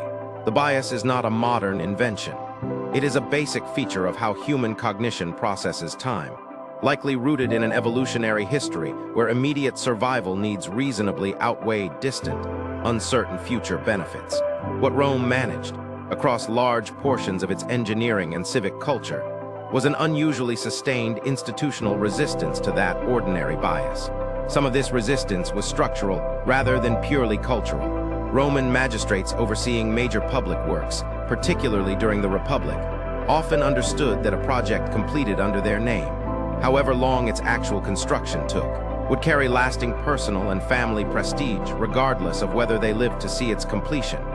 Inscriptions crediting Appius Claudius with the road that still bears his name, more than 2 millennia later, suggest the incentive worked exactly as intended. Roman religious and civic culture also placed significant weight on the idea of building for the glory and permanence of the city itself, a collective entity expected to outlast any individual citizen, which gave public construction a kind of built-in justification for investment beyond any single patron's own lifespan. But structural incentive alone does not fully explain the sheer scale and durability of Roman long-term building, and it is worth considering the deeper cultural attitude toward time that made such investment feel natural rather than exceptional. Roman civic identity was built, as the opening chapter of this account discussed, around a story of continuous survival stretching back centuries, and a culture that already conceives of itself in terms of an unbroken chain reaching from Romulus's founding plow line to the present moment, finds it comparatively easy to imagine that chain continuing forward for centuries more. Building a road to last 2,000 years is a strange, almost irrational commitment for an individual with an ordinary human lifespan to make. It is a far more natural commitment for a citizen who has been raised to think of themselves as one link in a chain that has already proven, through documented history, remarkably resistant to breaking.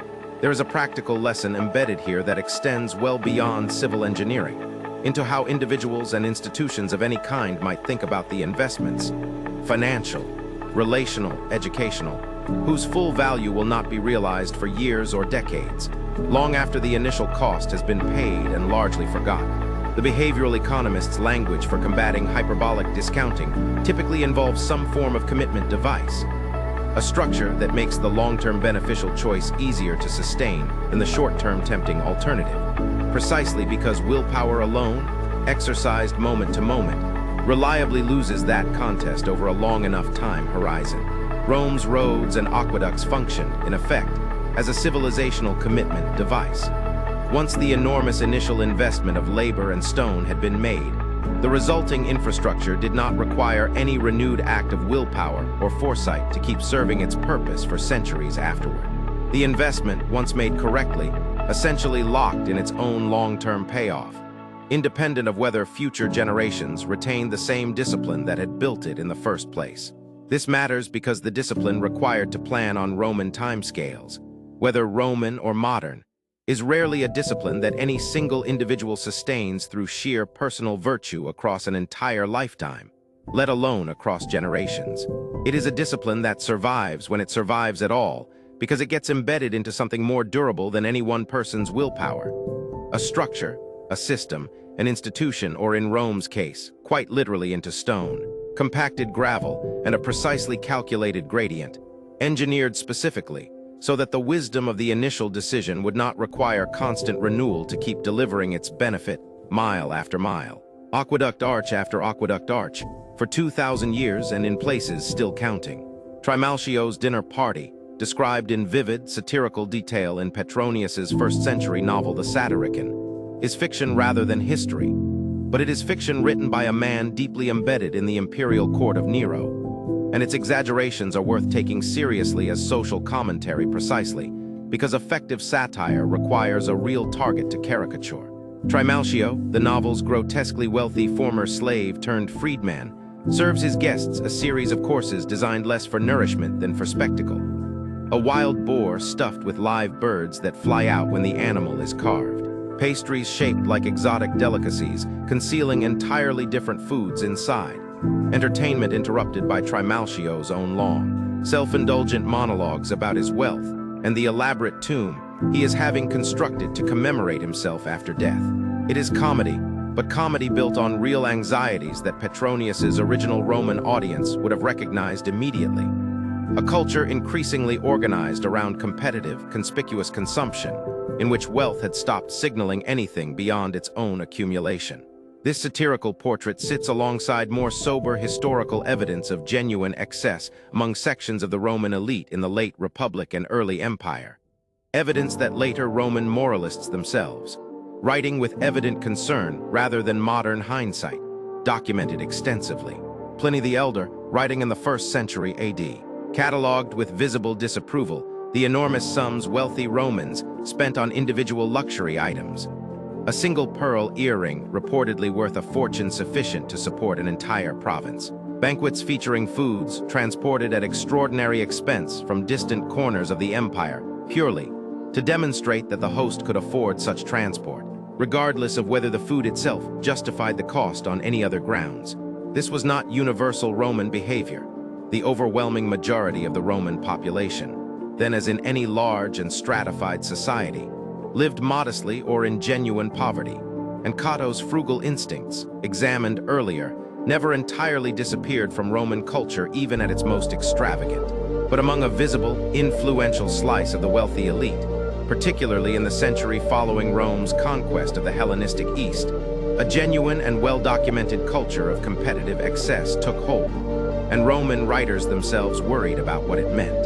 The worry these writers expressed is worth taking seriously as more than simple moralizing, because it points toward a genuine psychological dynamic that behavioral science has since studied under different names. When status within a group becomes primarily legible through visible consumption, when the clearest, most immediately readable signal of a person's rank is what they can be seen spending, wearing, or serving to guests, the resulting competition tends to have no natural stopping point, because status, unlike absolute wealth, is inherently relative. A banquet lavish enough to impress last year's guests becomes merely adequate once several other hosts have matched or exceeded it, driving the baseline for what counts as impressive ever upward, with no ceiling built into the system to slow the escalation. Economists studying similar dynamics in modern contexts, competitive spending on housing, weddings, or visible luxury goods within status-conscious social circles, call this pattern a positional arms race, and its defining feature is that it can continue consuming ever larger resources without producing any net increase in anyone's actual satisfaction, since everyone's relative position remains largely unchanged, even as the absolute spending required to maintain that position keeps climbing. Seneca, writing several generations after Cato, and directly addressing this same phenomenon among his own contemporaries, made an observation worth quoting for its precision. He noted that people rarely calculate what they actually need, but instead calculate what others around them have, and then aim to exceed it. A habit, he pointed out, that guarantees permanent dissatisfaction, because the target is not a fixed, achievable amount, but a constantly receding horizon defined entirely by comparison to others who are simultaneously engaged in the identical race. This observation connects directly back to Cato's earlier insight about the discipline of enough, examined several chapters ago. But Seneca extends it with a sharper diagnosis of the underlying mechanism. The problem is not simply that wealthy Romans wanted more. The problem is that more had become measured entirely in reference to what the neighboring household possessed, which meant the finish line moved every single time anyone got close to it. There is a deeper concern running through the Roman moralists writing on this subject, one that extends beyond individual psychological unhappiness into a worry about what such a culture does to a state's actual capacity to function. A political and military elite whose energy and resources are substantially absorbed in status competition through consumption is almost definitionally an elite less focused on the harder, less glamorous work of governance, military preparedness, and civic responsibility that had built Roman power in the first place. The historian Sallust, writing in the 1st century BC during the Republic's final, chaotic decades, argued explicitly that Rome's decline in civic virtue tracked closely with the arrival of wealth from its eastern conquests, and that the discipline which had once characterized Roman public life, the discipline modeled by figures like Cincinnatus and Cato, eroded in direct proportion to how much luxury became available to indulge instead. It would be a mistake, and a historically lazy one, to claim that luxury spending alone caused Rome's political crises, or, centuries later, its eventual imperial decline. The actual causes of both were considerably more complicated, involving military overextension, currency debasement, administrative and succession failures, and external pressures that had little to do with anyone's dinner parties. But the Roman moralist's underlying psychological insight, stripped of its moralizing tone and considered on its own analytical merits, remains genuinely useful, and it is worth carrying forward independent of any judgment about Rome's specific historical trajectory. A culture, an institution, or an individual life organized around status, measured through relative, competitive consumption, is organizing itself around a goal with no achievable endpoint, one that consumes real resources and real attention, while delivering, at best, a temporary and quickly eroding sense of satisfaction before the comparison resets and the race begins again. The antidote the more thoughtful Roman writers proposed was not the wholesale rejection of wealth or pleasure. Seneca himself, as noted in an earlier chapter, was a genuinely wealthy man who never pretended otherwise, and the Stoic tradition broadly held that external goods like comfort and prosperity were not inherently bad, merely secondary to what actually mattered. The antidote they proposed was a deliberate redefinition of the measuring stick itself, evaluating a life not by comparison to whatever the neighboring household happened to be displaying that season, but against a standard set by one's own actual needs, one's own considered values, and one's own honest sense of what enough genuinely looks like.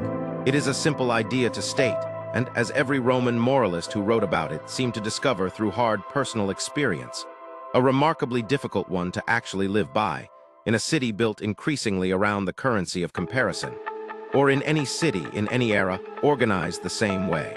In 523 AD, a Roman senator and philosopher named Anicius Manlius Severinus Boethius sat in a prison cell in Pavia, in northern Italy, awaiting execution on charges of treason he almost certainly did not commit. The world he had been born into had already changed almost beyond recognition from the Rome of Cicero or Marcus Aurelius. The Western Roman Empire, as a political entity, had formally ended nearly half a century earlier, in 476 AD, when the last Western emperor, a boy named Romulus Augustulus, bearing, in one of history's small, almost unbearable ironies, the names of both Rome's legendary founder and its first emperor, was deposed by a Germanic military leader named Odoacer. Italy, by the time of Boethius's imprisonment, was ruled by an Ostrogothic king, Rhetoric, who governed with real administrative sophistication, and had, for a time, employed Boethius himself in high office, before court intrigue and suspicion turned against him. Boethius had spent his life as one of the last great inheritors of the classical Roman intellectual tradition examined throughout this account. Trained in Greek and Latin philosophy, deeply versed in Stoic and Platonic thought, engaged in an ambitious project to translate the entire surviving philosophical works of Aristotle and Plato into Latin, a project that, had he completed it, might have preserved far more of Greek philosophy for the medieval world than ultimately survived.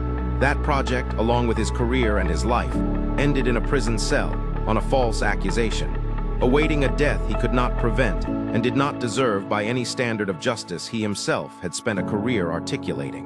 What Boethius wrote in that cell, in the months before his execution, is called the Consolation of Philosophy, and it stands as one of the most remarkable documents to survive from the transition between the ancient and medieval worlds. Not because it introduces genuinely new philosophical ideas, but because of the extraordinary circumstances of its composition, and because of what it reveals about the durability of the tradition running through every chapter of this account, tested now under conditions more extreme than nearly any figure examined so far had faced. The work takes the form of a dialogue between Boethius himself, sunk in despair over his unjust fate, and a figure representing philosophy, personified as a woman who appears to him in his cell, and gradually walks him back from grief toward a form of equanimity.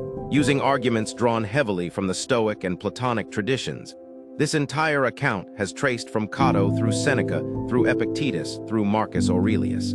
Philosophy's central argument, delivered across the work's 5 books, centers on the image of fortune's wheel. The idea that worldly fortune, wealth, status, and power operate according to an indifferent, turning wheel that lifts a person to prosperity, and then, inevitably, turns again and casts them down, and that the wheel's turning is not a betrayal of some promised stability, because fortune never actually promised stability in the first place. What fortune offers, philosophy argues, was never truly the recipient's own possession to begin with. It was on loan, subject to recall at any moment, and grieving its loss as though a genuine theft had occurred misunderstands the nature of the arrangement from the start. This is, in substance, the same argument Seneca made from his exile on Corsica nearly 5 centuries earlier, and the same dichotomy of control that Epictetus taught from his own position as a former slave. But something about encountering the argument again here, in Boethius's cell, awaiting an execution that would in fact be carried out within months of the work's completion, lands with a different weight than it does in the earlier iterations, because there is no possibility, this time, of a return from exile, no possibility of a later career redeemed. Seneca eventually returned from Corsica. Epictetus was eventually freed. Boethius would not walk out of this particular cell.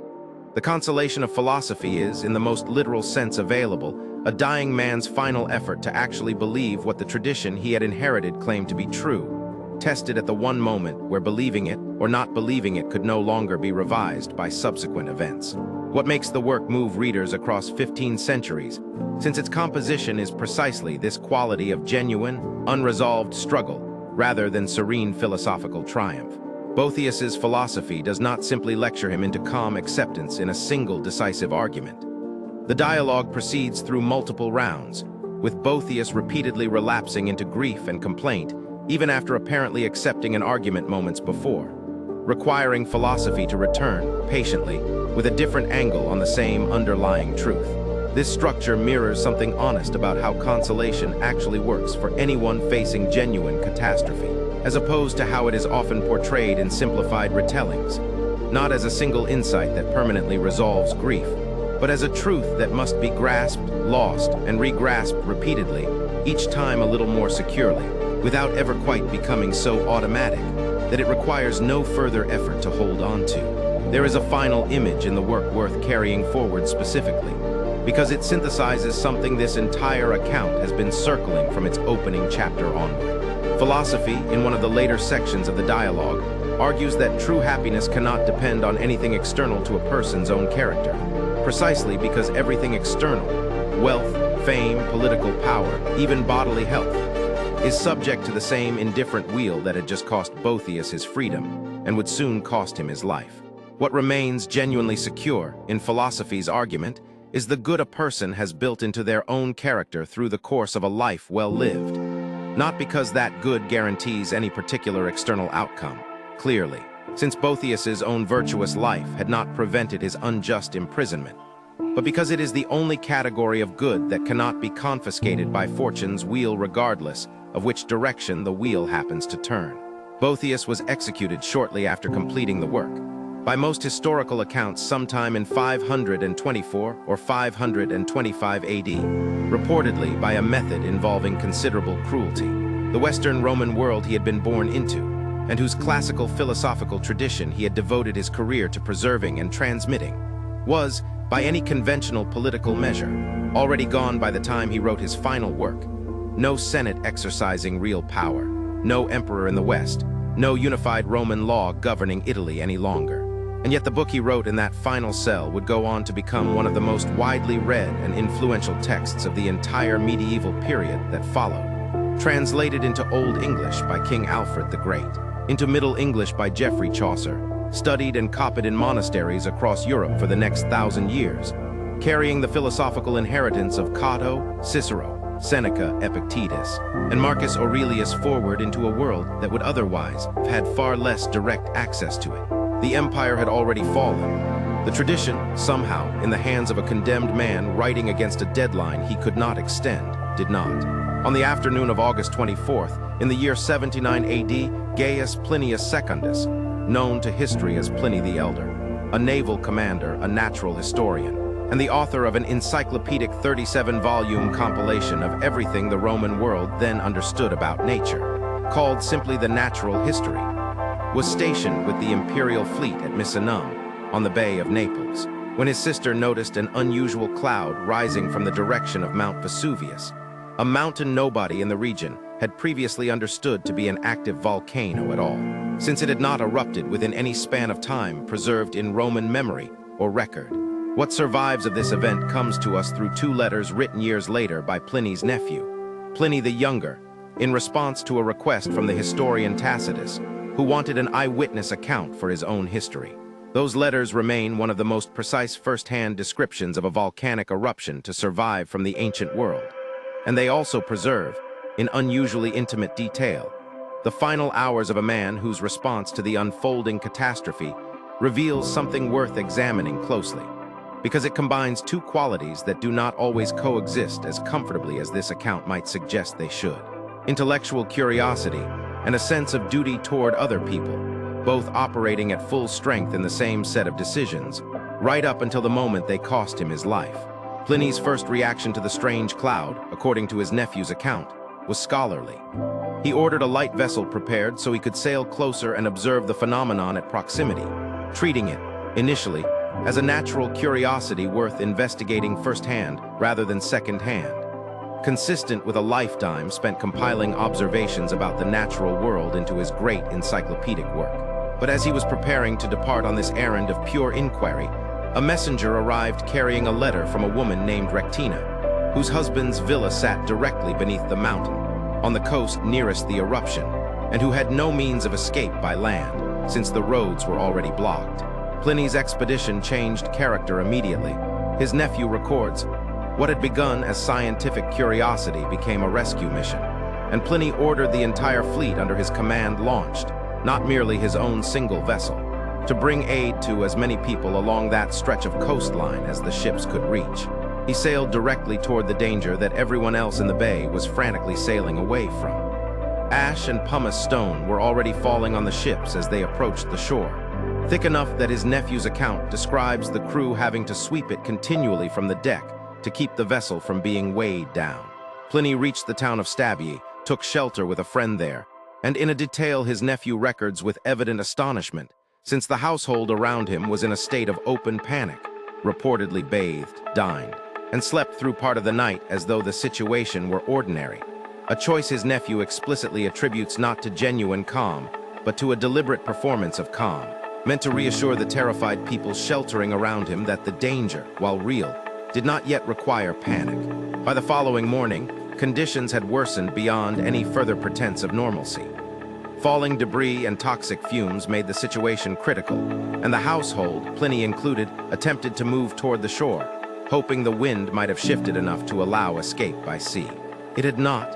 Pliny, described by his nephew as a heavy-set man with weak lungs even before the eruption, collapsed on the beach, likely overcome by the volcanic gases now saturating the air, and died there, among the people he had sailed toward rather than away from.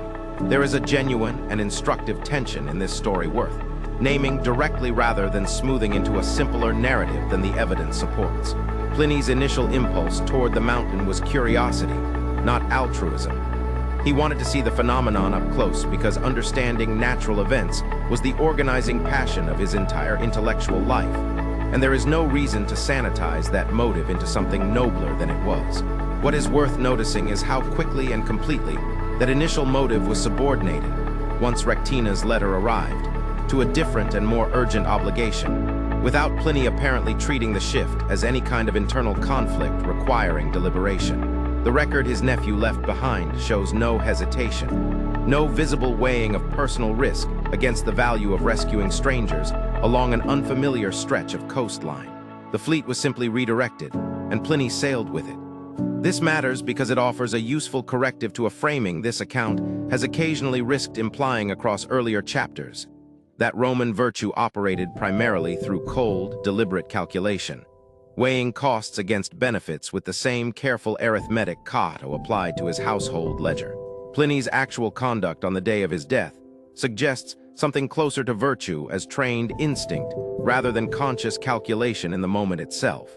A lifetime spent cultivating both curiosity about the world and a settled sense of obligation toward the people in it had, by the time the actual crisis arrived, made the correct response nearly automatic, requiring no visible deliberation, because the deliberation, in some sense, had already been completed by decades of prior character formation, in exactly the way the earlier chapter on the Roman legion described physical training, producing reliable behavior under the pressure of a genuine battlefield. Pliny the Younger, writing his account years later from the relative safety of having survived the same eruption himself, watching it unfold from across the bay rather than from beneath the falling ash, closes his description of his uncle's death with something closer to plain reporting than eulogy, which is, in its way, the more powerful choice. He does not need to inflate what happened with additional praise. The mountain, the letter, the redirected fleet, and the collapse on the beach carry their own weight without further commentary. A scholar's curiosity, redirected by a stranger's desperate letter into an act of rescue that cost him his own life, and a record of it preserved carefully enough by a grieving nephew that, nearly 2,000 years later, it remains possible to reconstruct almost exactly what he chose, and when, and why. In the year 122 AD, the Emperor Hadrian traveled personally to the northern edge of Roman Britain and ordered the construction of a wall, not a temporary fortification thrown up in response to an immediate military crisis, but a substantial, permanent barrier stretching roughly 73 miles coast to coast across the narrowest part of the island, built with stone and turf, punctuated by forts, mile castles, and observation towers at regular intervals, staffed by thousands of auxiliary troops for the following 3 centuries. Sections of it still stand today, walkable in the hills of northern England, one of the most visited archaeological sites in Britain. What makes Hadrian's Wall worth examining alongside the roads and aqueducts discussed earlier in this account is not the engineering, considerable as it was, but the decision behind it, because that decision represented something close to a reversal of the instinct that had driven Roman expansion for the preceding 6 centuries. Every emperor before Hadrian who commanded serious military resources had, with few exceptions, used them to extend Roman territory further. Trajan, Hadrian's immediate predecessor, had pushed the empire to its greatest territorial extent in history, conquering Dacia and campaigning deep into Mesopotamia, adding provinces that had never previously known Roman rule. Hadrian, upon succeeding Trajan, made a decision that many of his contemporaries found genuinely startling. He abandoned some of Trajan's most recent eastern conquests, judging them too costly and too difficult to hold securely, and redirected the empire's energy, for much of his reign, toward consolidating and clearly marking the boundaries of what Rome already controlled, rather than continuing to expand those boundaries further. This is a strange decision to make sense of using the vocabulary of ambition and glory that dominates so much of how Roman history gets told and retold. Because a wall, however impressive its engineering, does not generate the same kind of celebrated triumph that a new conquered province does. No triumphal parade through the Roman Forum celebrated the construction of Hadrian's wall the way earlier triumphs had celebrated the conquest of Gaul or Dacia. Hadrian was, in effect, choosing an unglamorous, defensive achievement over the more traditionally prestigious path of continued military expansion. And ancient sources suggest this choice was not universally popular among a Roman political culture, still deeply attached to the idea that a great emperor was, by definition, a conquering emperor. What Hadrian appears to have understood, based on both the wall itself and the broader pattern of his roughly 2-decade reign, was a genuinely difficult strategic insight that many far less capable rulers, both before and after him, failed to grasp.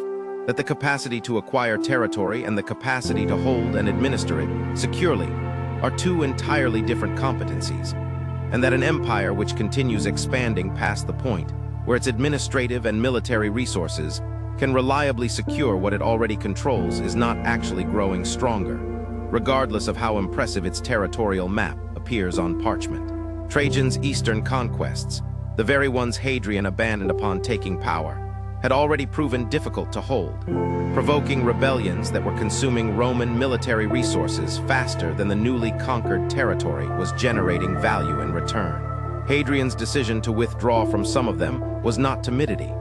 It was closer to the accountant's discipline examined earlier in the chapter on Cato, an honest reckoning of what the empire could actually sustain, rather than a continued pursuit of expansion for its own prestige. There is a concept from modern strategic and business thinking worth invoking here, because it names precisely the trap Hadrian appears to have recognized and avoided. Overextension, the condition in which an organization, a military force, or an individual continues expanding commitments past the point where existing resources and attention can adequately support them, producing a structure that looks larger and more impressive from the outside while becoming, in practical operational terms, weaker and more fragile than a smaller, more consolidated version of the same entity would have been. The temptation toward overextension is powerful precisely because each individual step in that direction usually looks reasonable in isolation.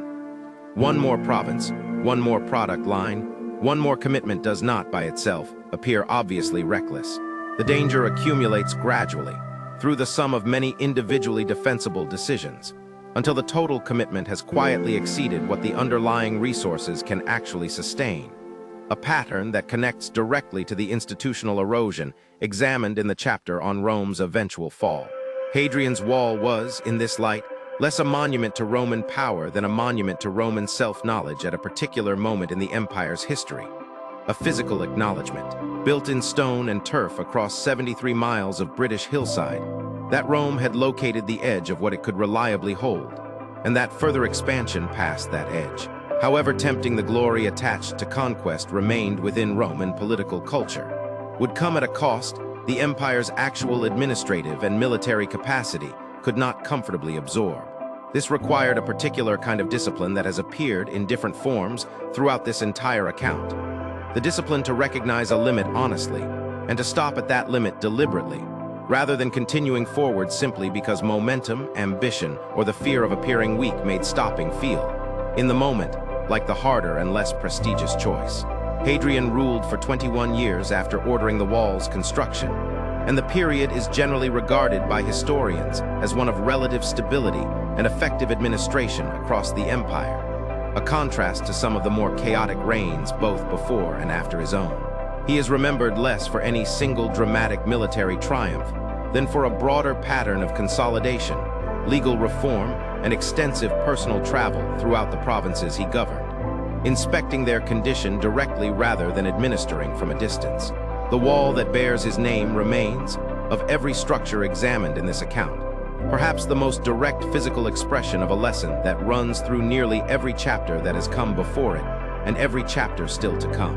That knowing when to stop, and having the discipline to actually stop there once the boundary has been identified, is very often a harder and more valuable skill than knowing how to keep going.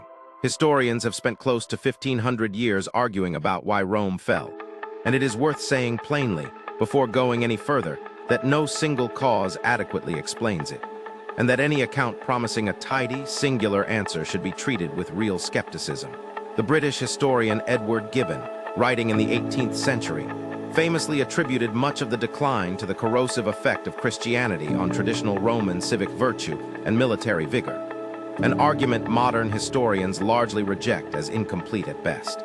Other explanations offered over the centuries include lead poisoning from Roman plumbing, currency debasement and inflation, climate shifts affecting agricultural yields, the sheer administrative difficulty of governing a territory so vast with ancient communication and transportation technology, and repeated waves of external pressure from migrating peoples along the empire's northern and eastern frontiers.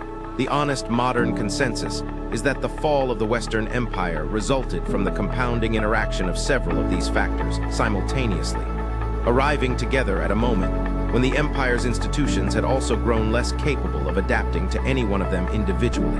That last point deserves particular attention because it connects directly to threads running through this entire account, and because it offers something more useful than a simple catalog of causes, an examination of how a civilization's own internal habits, built up gradually over centuries, shape its capacity to withstand pressure when pressure eventually arrives, as it eventually arrives for every civilization in history without exception. Consider what had changed by the 4th and 5th centuries AD, in the areas this account has already examined as sources of earlier Roman strength.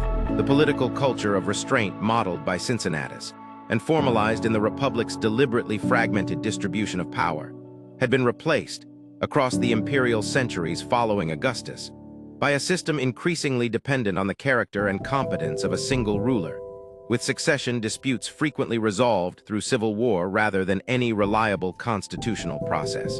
The 3rd century AD alone saw dozens of claimants to the imperial throne rise and fall in rapid succession, many ruling for mere months before assassination or defeat in battle against a rival. A period modern historians call the crisis of the 3rd century, during which the empire came close to fracturing permanently more than a century before its actual Western collapse. The institutional check against the concentration and abuse of power, the mechanism the Republic had once so carefully engineered through Cincinnatus's generation, existed by this point mostly as memory rather than functioning constraint. The financial discipline modeled by Cato and the broader Roman cultural suspicion of excessive luxury it represented had similarly eroded across centuries of imperial wealth, as documented in the account of Trimalchio's feast and Seneca's own contemporary warnings about competitive consumption among the elite. This erosion mattered beyond its purely moral dimension because it coincided with a genuine fiscal crisis. The imperial government, facing mounting military costs to defend an increasingly pressured frontier, repeatedly resorted to debasing its own currency, reducing the actual silver content of Roman coins while maintaining their nominal face value, a strategy that produced short-term fiscal relief and long-term severe inflation that eroded trust in Roman money and complicated the empire's ability to pay and supply its own armies reliably. The legal architecture examined in the chapter on Roman law, which had once provided the empire with a genuinely unifying framework of trust and predictability across enormously diverse territories, increasingly struggled to function as the empire's political center weakened and its provinces grew more autonomous, more dependent on local military strongmen for actual protection, and less confident that appeals to distant imperial courts would produce timely or reliable justice. And the military discipline examined in the chapter on the legions, once built on standardized training, deep unit cohesion, and a professional standing army with predictable terms of service, changed considerably across the later imperial centuries, as the army increasingly relied on foederati, allied barbarian troops serving under their own commanders, rather than fully integrated into traditional Roman legionary structure.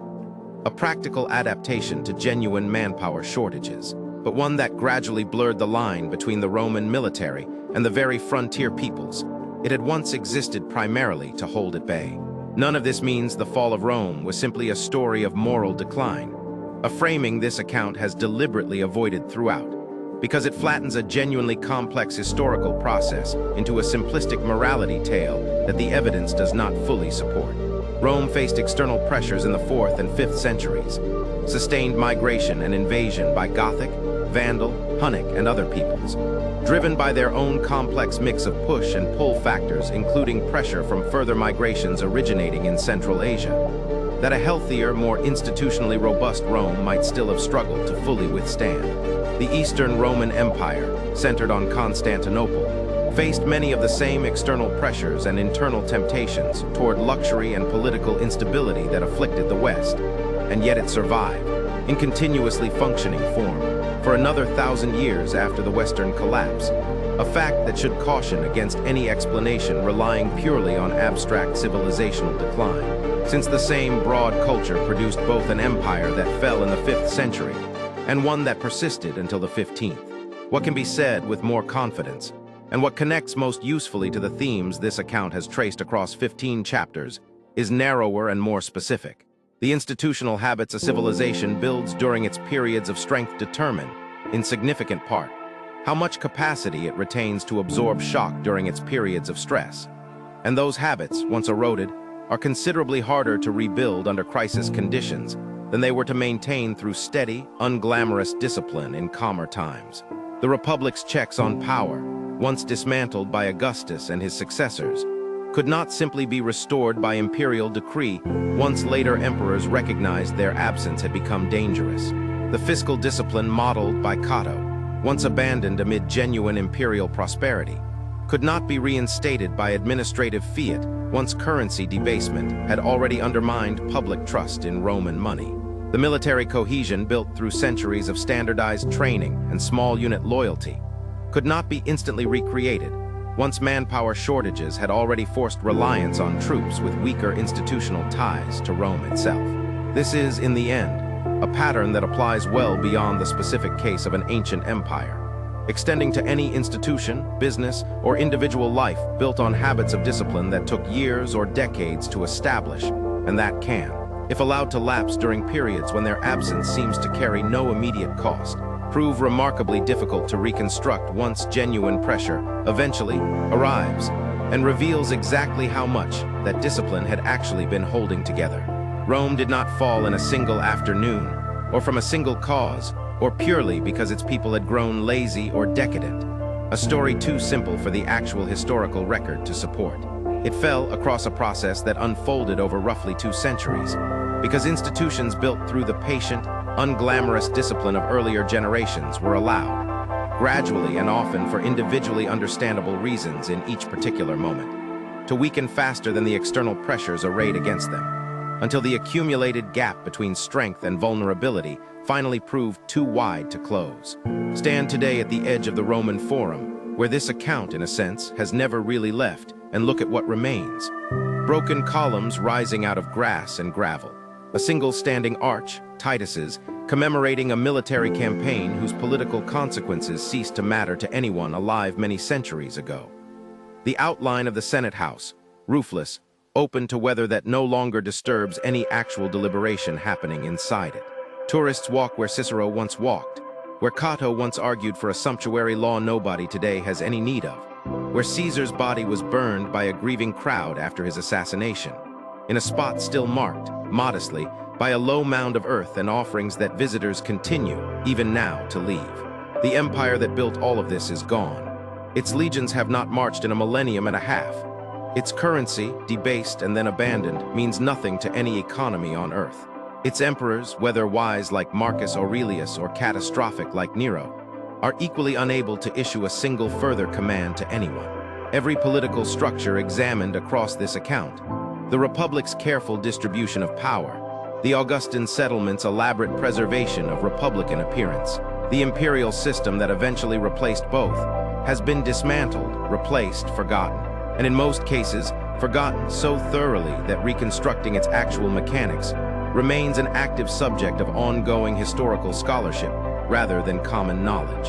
And yet, the road you might drive on today, wherever you are watching this, likely follows a route first surveyed by engineers using the same basic principles Appius Claudius's builders used for the Via Appia 23 centuries ago. The contract that governs your employment, your lease, your loan, draws its basic legal logic from concepts Roman jurists first codified for merchants trading grain and oil across the Mediterranean. The private journal a person keeps today, working through their own anxieties and failures before falling asleep, sits in a tradition Marcus Aurelius extended without ever imagining anyone else would read his version of it.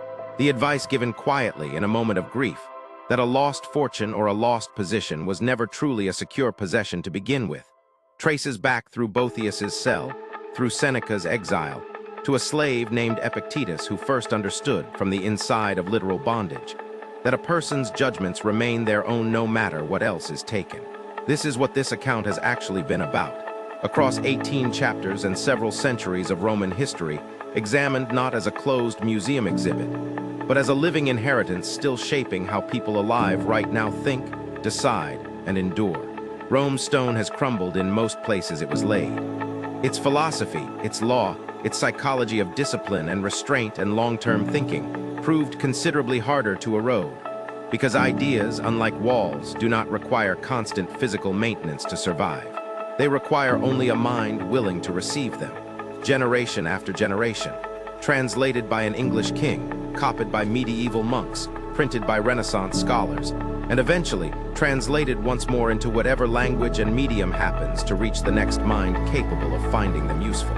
Cincinnatus returning to his plow, Cato balancing his ledger against his own appetite, Cicero choosing eloquence over the comfortable silence that would have kept him alive longer, Caesar accepting that some decisions once made cannot be walked back, Augustus learning that power preserved quietly outlasts power displayed openly, Seneca discovering, on a rocky island stripped of everything he had built, that his own judgment remained entirely his own, Epictetus teaching an emperor, across a gap of decades and social rank that should have made the lesson impossible to transmit.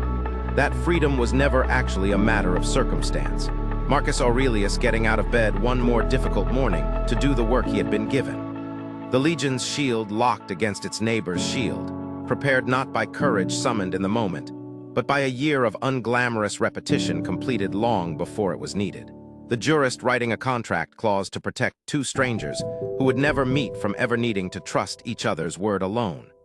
The road builder laying stone 3 layers deep for a road he would never personally need to still be standing in 2,000 years. Boethius, in his final months, choosing to write down what he still believed rather than simply waiting for the sentence already passed against him. None of these people knew they were leaving something behind for anyone watching this now. Cincinnatus was simply a farmer who briefly agreed to fix a crisis, and then, unremarkably to him, went home. Cato was simply a man trying to keep his own household and his own appetites in order. Boethius was simply trying to survive one more night in a cell with nothing left to lose but the clarity of his own remaining thoughts. They were not building a legacy. They were, each of them, simply trying to meet the specific, unglamorous demand directly in front of them, using whatever discipline and understanding they had managed to build up to that point in their own lives. That perhaps is the last and most durable piece of wisdom this account has to offer, gathered not from any single Roman, but from the accumulated pattern of all of them together, that the things which endure are rarely built by people setting out deliberately to build something eternal. They are built, almost always, by people simply trying to do the next difficult thing well, with whatever discipline, restraint, and clarity they had managed to cultivate up to that point. And it is only afterward, sometimes centuries afterward, that anyone recognizes what had quietly been built in the process. The river still moves past the 7 hills, slower now, past ruins instead of huts. The wolf's bronze statue still stands in a museum a short walk from where the story says she once fed 2 abandoned children who should not have survived their first night. Rome fell, its wisdom somehow did not. And it remains available, as it has for over 2,000 years, to anyone willing to walk into the library and take it down from the shelf. If you have listened this far, you have already spent longer with these lives than most of their own contemporaries ever did.